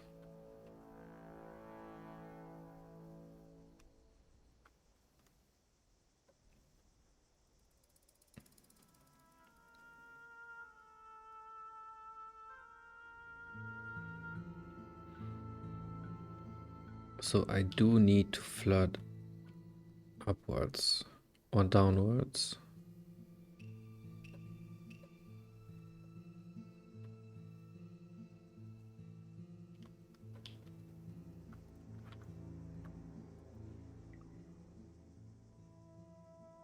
Cool. 2 instances of the game running. It's always fun. So if I'm on a porch and I find the other entrance, I should flood fill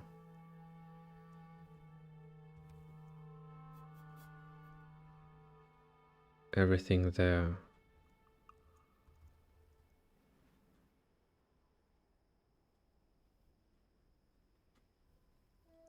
Yeah.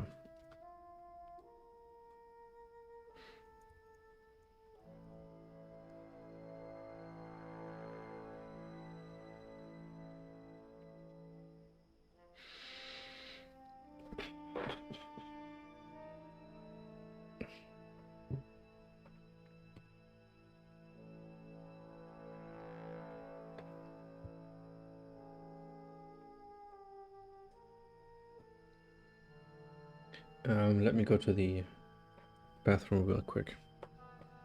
But yeah, this is there might be a super simple solution, but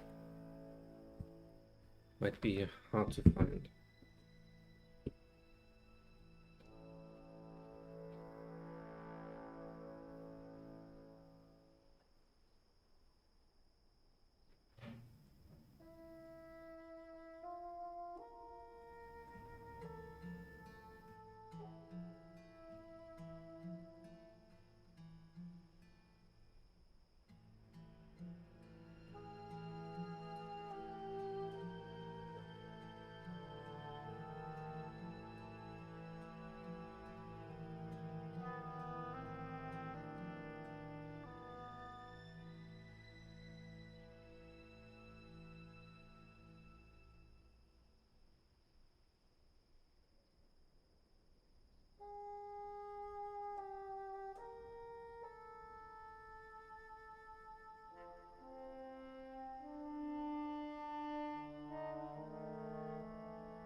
Yeah, I think the easiest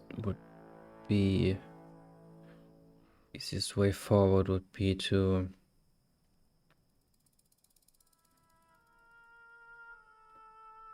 split this. Split the code into regular boundaries, steps boundaries, and entrance boundaries.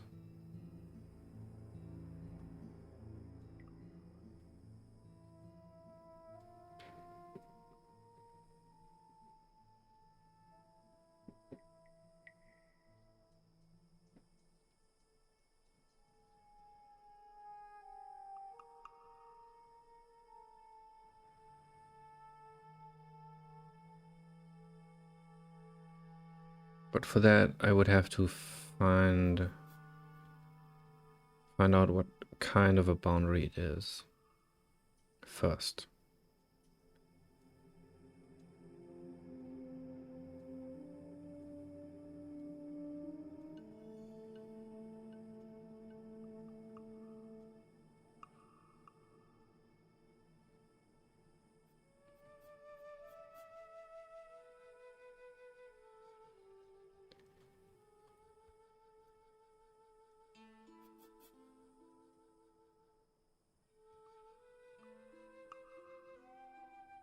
Okay, find boundaries. Flood bounds. I have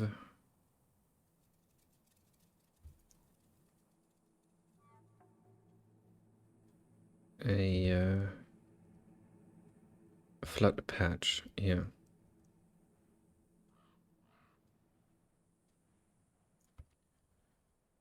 And I have a flood table.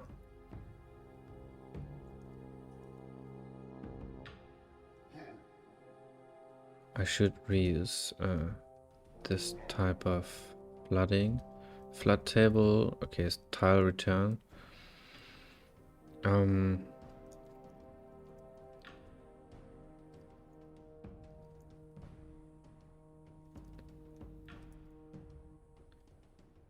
Let's make this a flood.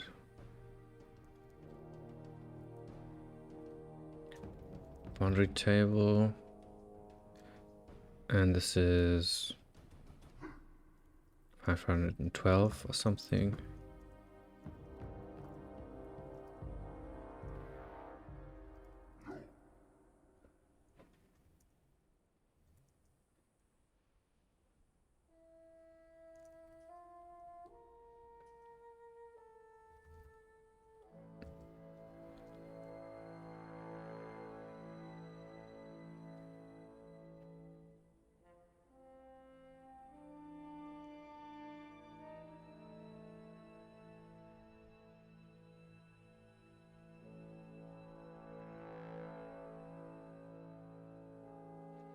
And then what this does is it floods the boundaries. It floods the one boundary.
Should this be...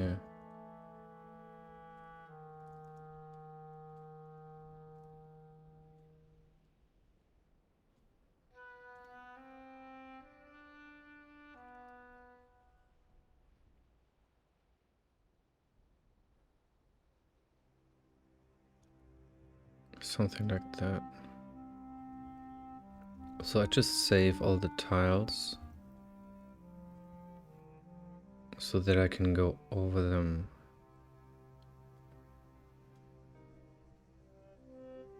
in a more orderly manner. This continues.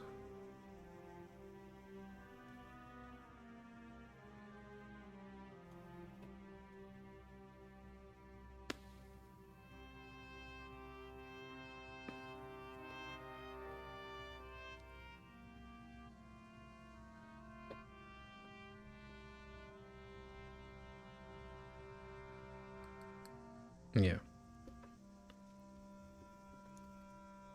Like this.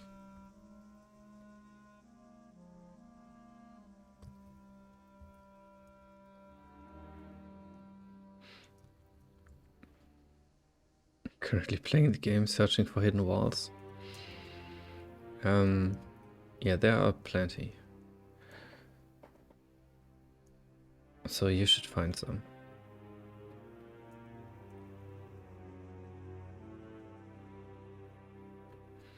Or I guess the walls aren't hidden, they're hidden doors.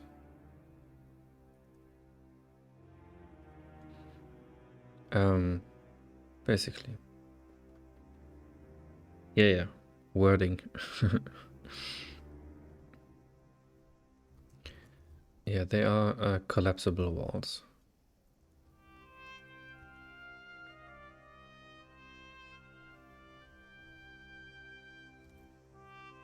So I don't need the boundary. But I need an index.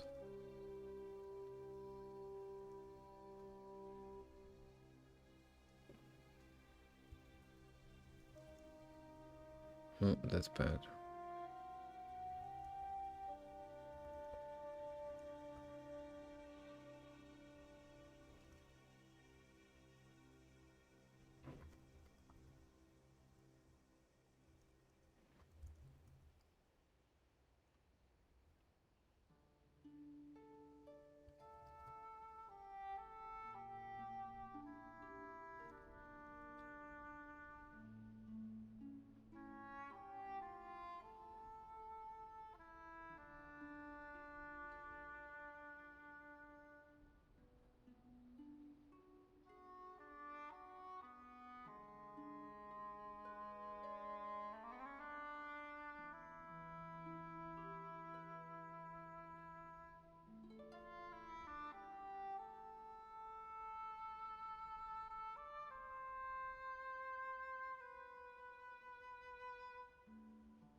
Okay, so yeah, pathing is broken. That's okay. I'll repair it. So if I call flood bounce here, this will have returned the result. And that will be number of bounds in the table.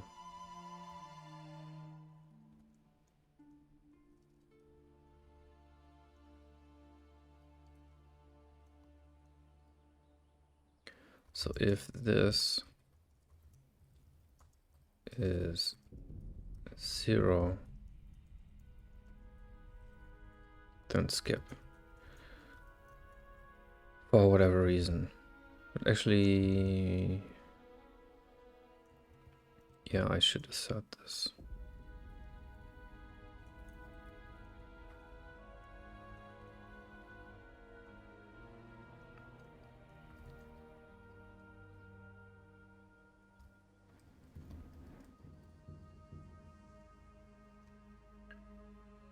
What was it? Bounce table.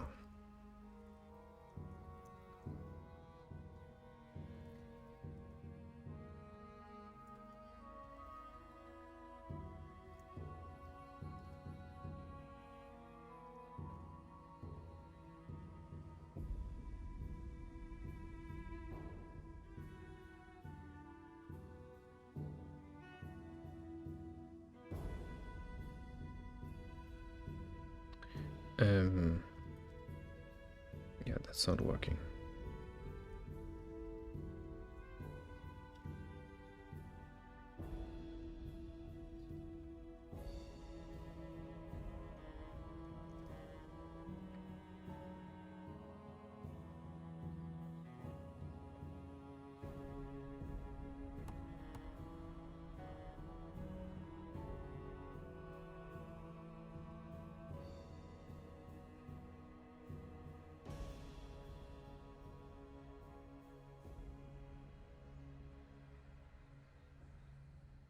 Okay.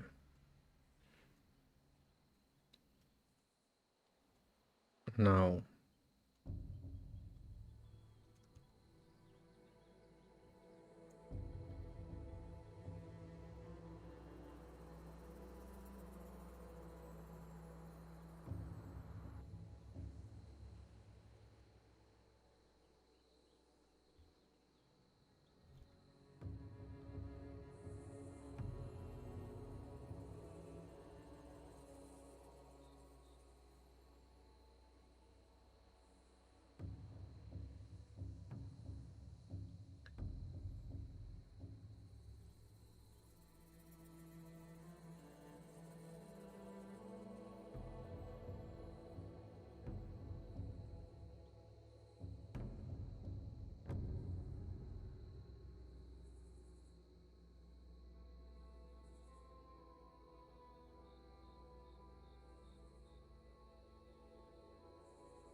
This looks okay.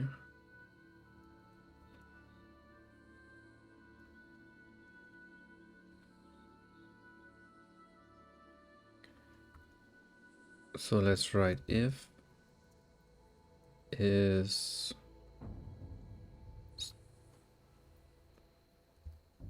step boundary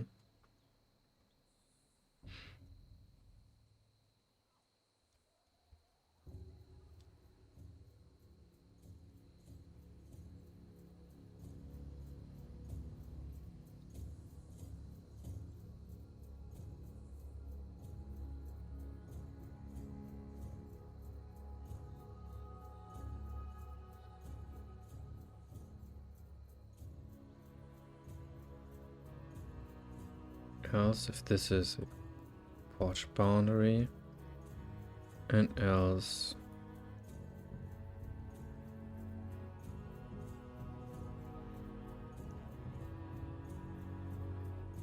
like this.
If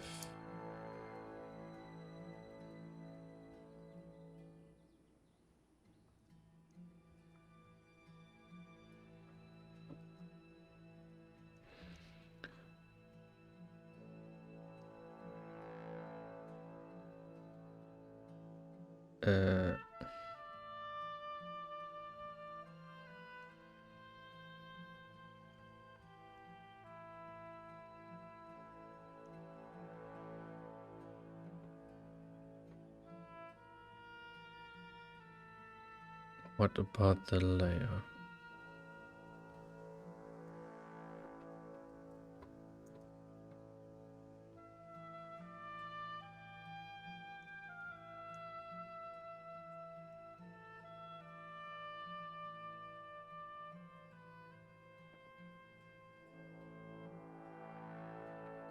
About the layer. This goes through all layers.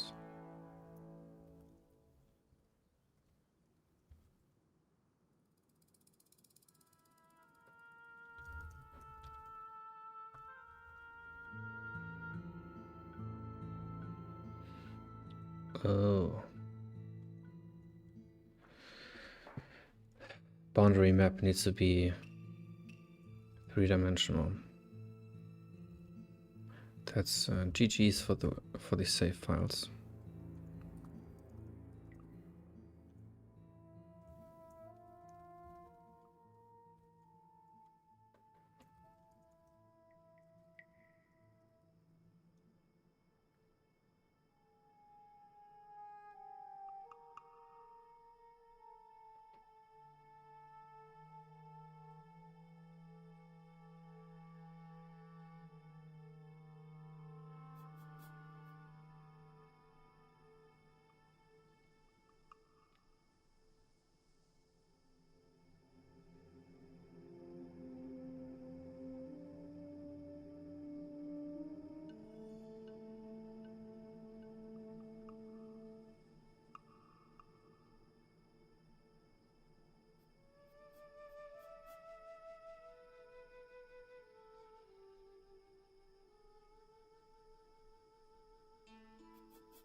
Why are the patches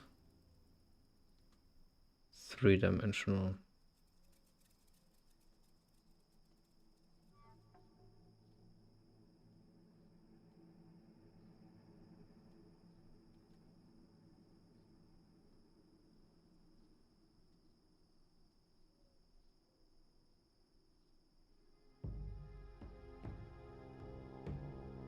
Flat map, sure. But this?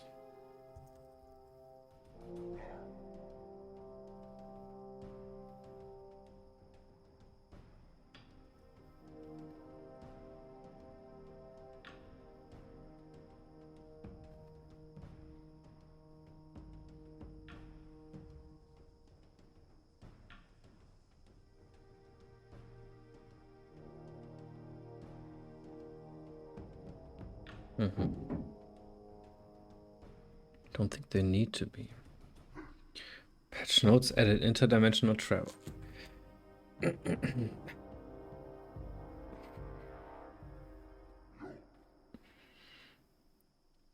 Yeah, so this is a...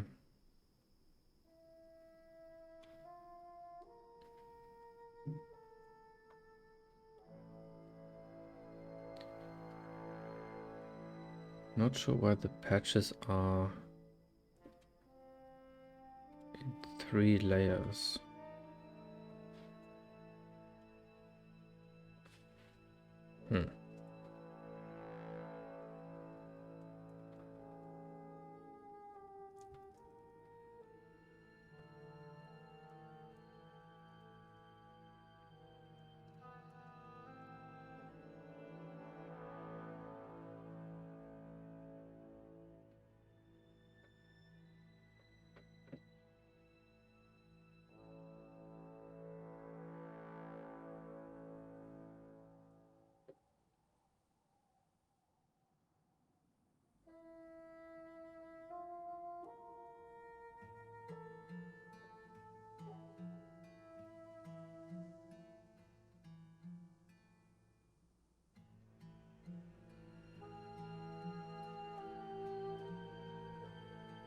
Don't think that makes sense.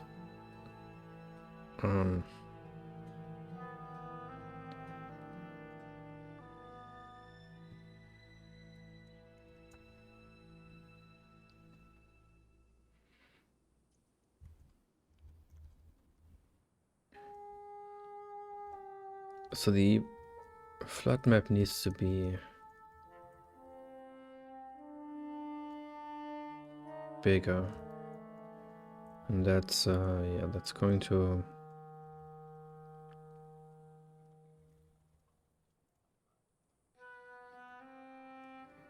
increase the size, but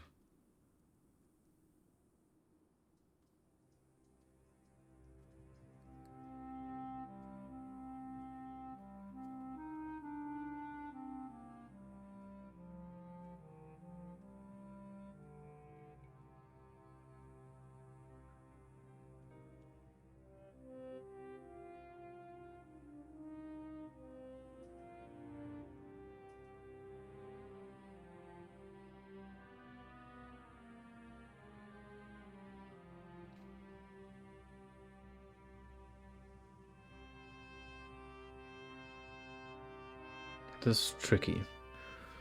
Let me see. Reject invalid patches. Where are we? Find the patches.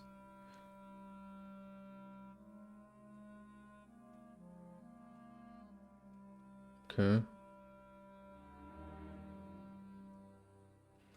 Floodfill a special map. Yeah, so this is all really unnecessary.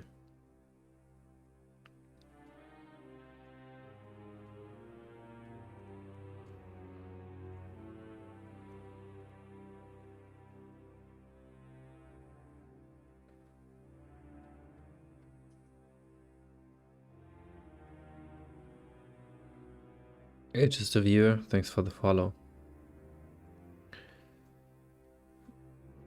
I appreciate it.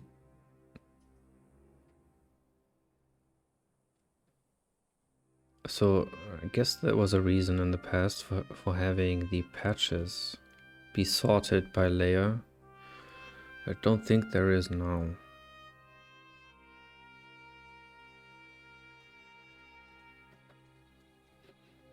Because every layer, every patch contains its layer, I think.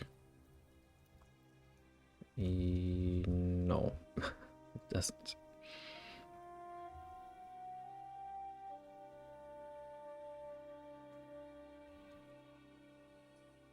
Okay, I mean, that should be in here then.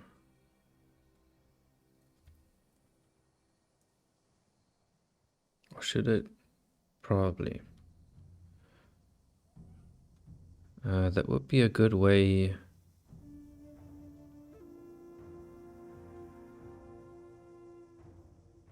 Good way to drive the music actually and the ambience. Just looking at the patch the player is on. That's super easy. And then see, okay, it's underground or above ground. But how do I look up the patches actually? Okay, this is becoming a huge rabbit hole. And I think yeah. This is definitely a blocker.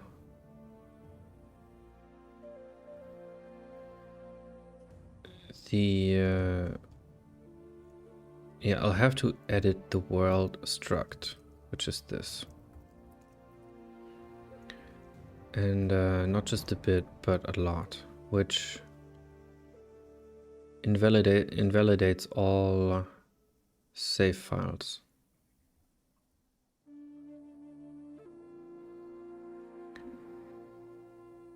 Which is bad, but yeah, that's just bound to happen.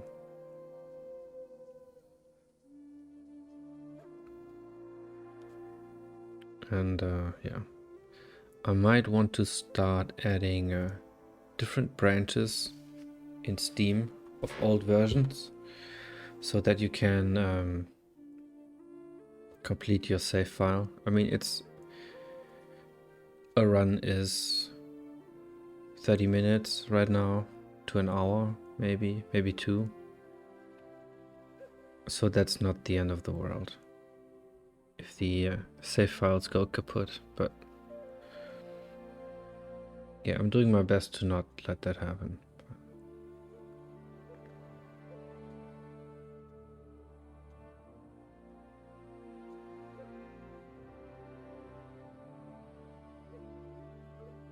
That's just how it is sometimes. What was I...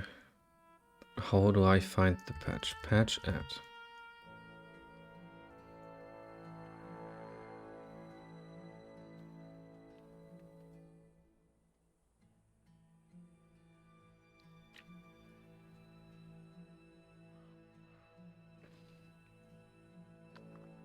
Okay, so that's pretty cool.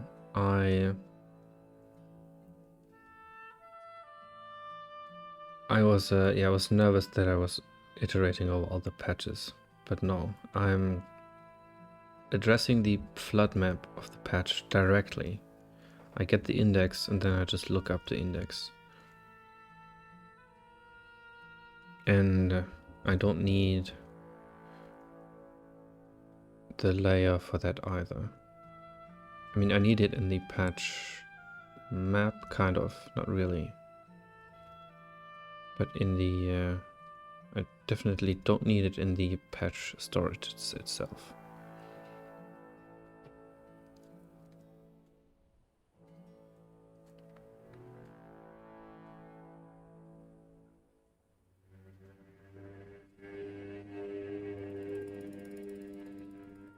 Yeah, but that's a bigger operation than I thought it would be. That means I'll have to update the world struct to have a boundary flood map in 3D and then remove the patches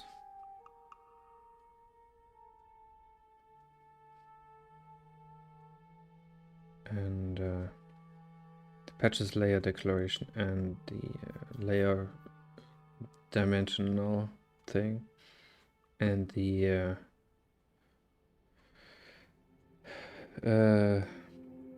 same thing from the flood maps. That means I'll have to recalculate the world struct size because I have this static assert here that won't let me change the struct size because it kills the save games.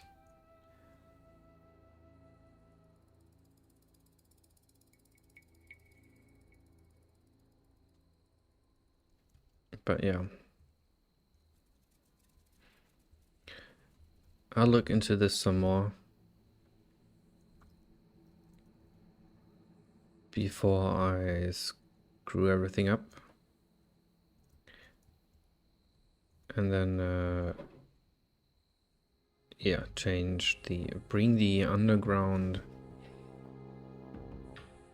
into the game.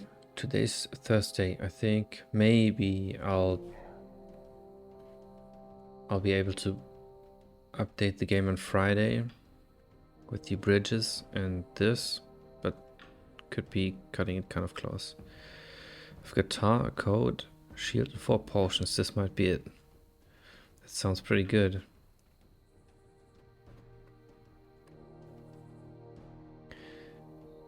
The code is pretty awesome.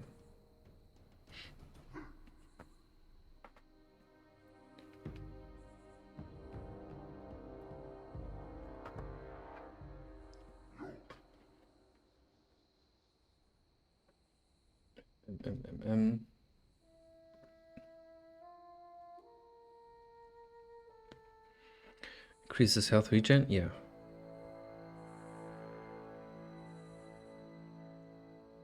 It increases the health generation.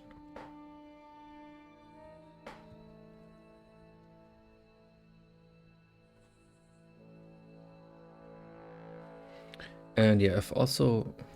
Great, now this doesn't work at all. Can't even start the game. I've also worked a bit on the new coastal region. And yeah, but that's still a lot of work. And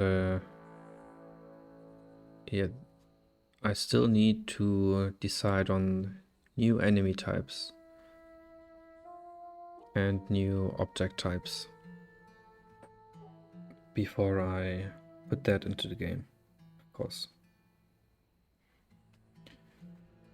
And yeah, this tunneling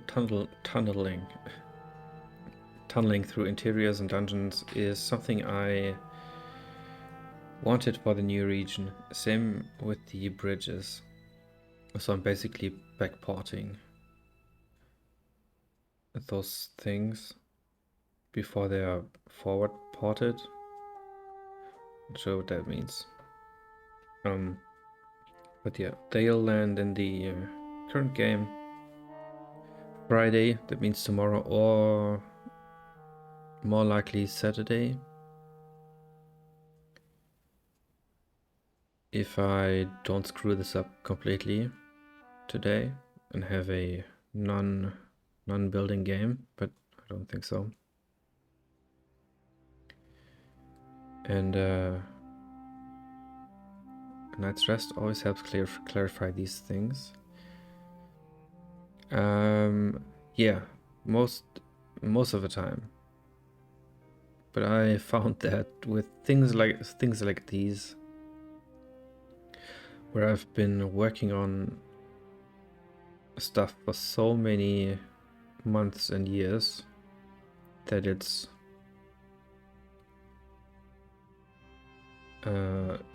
kind of calcified. So I'll have to take out the machete and cut myself through the jungle to understand all of this again. You know, all the intentions behind it, because yeah, you do lose, even though I've touched this code so many times, you do lose the overview after a while. And yeah, have to get it back.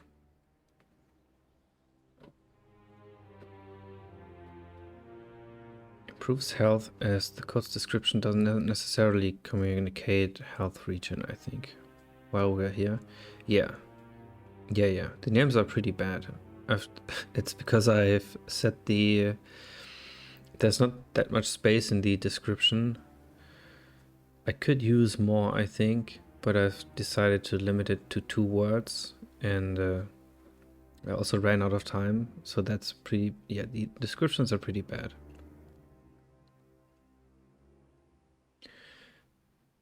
Could use the word regen. Yeah, but that's... space is limited? Probably.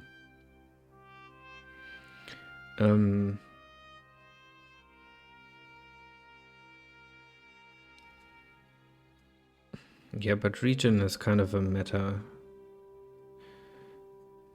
term.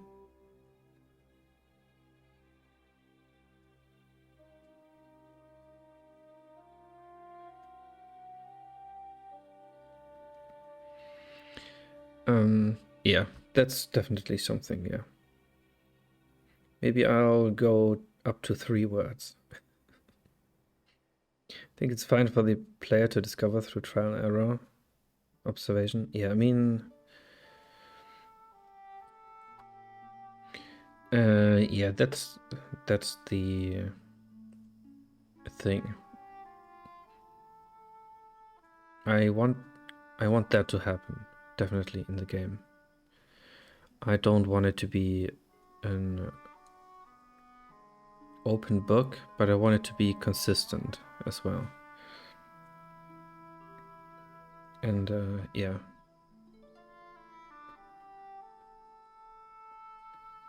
But I see that this can be super intimidating, especially with the difficulty of the game.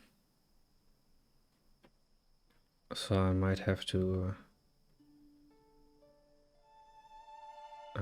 make some things more obvious. But yeah.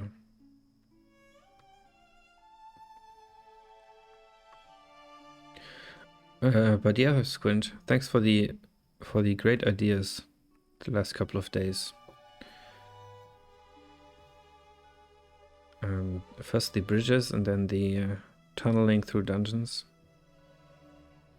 I discovered a cracked wall, by the way. Is there any suggestion of them? Maybe they could show up in nearby objects.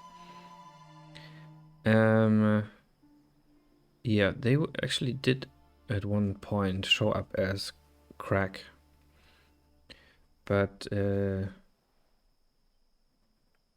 not sure why I took them out. But they should be situated at points where it's pretty obvious. They're always pretty symmetric.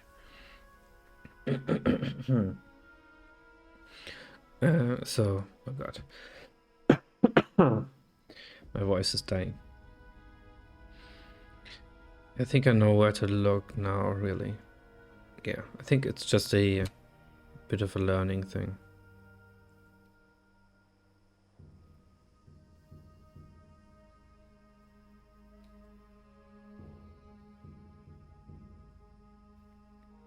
And yeah, I'm pretty excited for the new coastal region. I still need ideas for locations and for dungeons and a lot more, but I also need that for the current Highlands region. After I put in the bridges, I thought it was getting pretty noisy, so I might have to dial that back a bit. And I think also the game's lacking places where you can where the temperature kind of goes down, the stakes, where you can feel a bit more safe. So that's definitely missing, and I think I'll have to put those in, at least in some kind of form. Just not having enemies there would be enough, I think.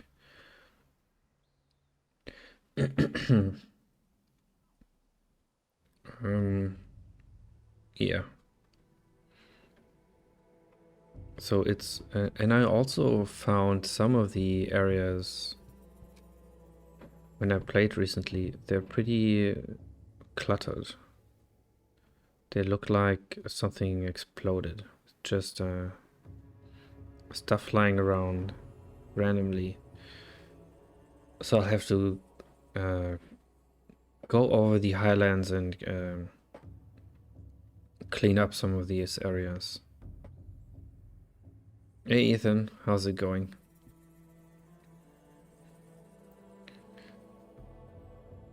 Yeah.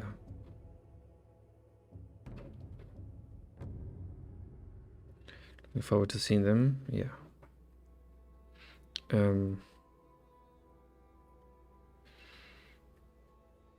Good. You're finishing upstream. Yeah, I'm kind of at a blocker here with my code that needs a bigger change. And I'll first have to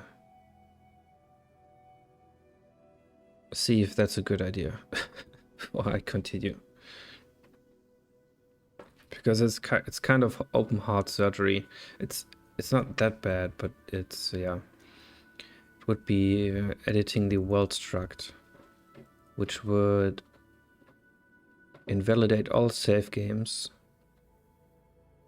And it would touch kind of a lot of code.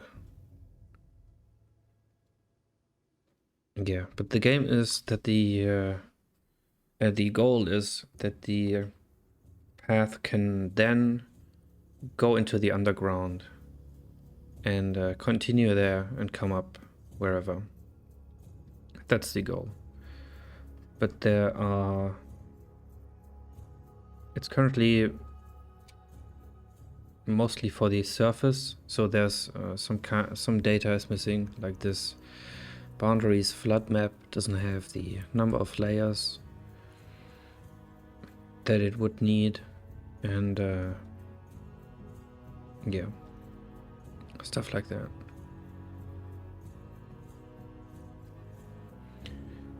And yeah, the game doesn't build. That's that's why I don't have it running. It's a mess, but that's okay. I have version control, the hottest commodity nowadays. Yeah, take a break and come back to it with a fresh mind. Yeah, I'll just need to look at a lot of code and be kind of concentrated while doing it. And yeah, so yeah, would be pretty lame on stream, and yeah, I'll need to be pretty thorough. But yeah, the there were 2 bugs. Oh yeah, no, there was the edge drawing algorithm needs to be fixed. I'll need to fix that because it has gaps sometimes, and the spiders shooting over trenches and above your head. I'll have to fix that too. But with these 4 things, bridges, underground, and the 2 bug fixes, I should be able to bundle up an update for Saturday. Or maybe Sunday, but yeah.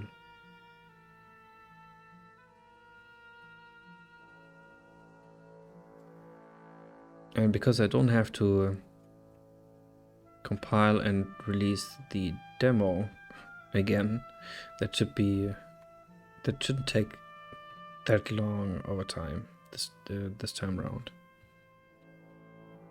So that's cool.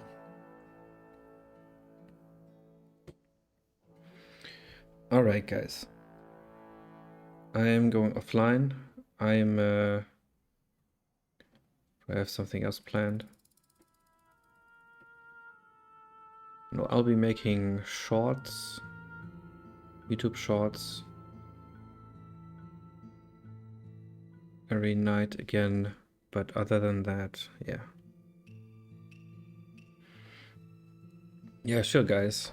Thanks for stopping by. Really appreciate it. And not sure when I'll stream again. Maybe on Saturday. Working on the new region. Yeah. All right, guys. Have a nice. What's the holiday called? Do you have a holiday today? We have. It's a. No idea. What's it for us? Can't even remember that. No holiday here, not for a while. Oh, then that's a Catholic thing, maybe. That could be. Alright, anyways.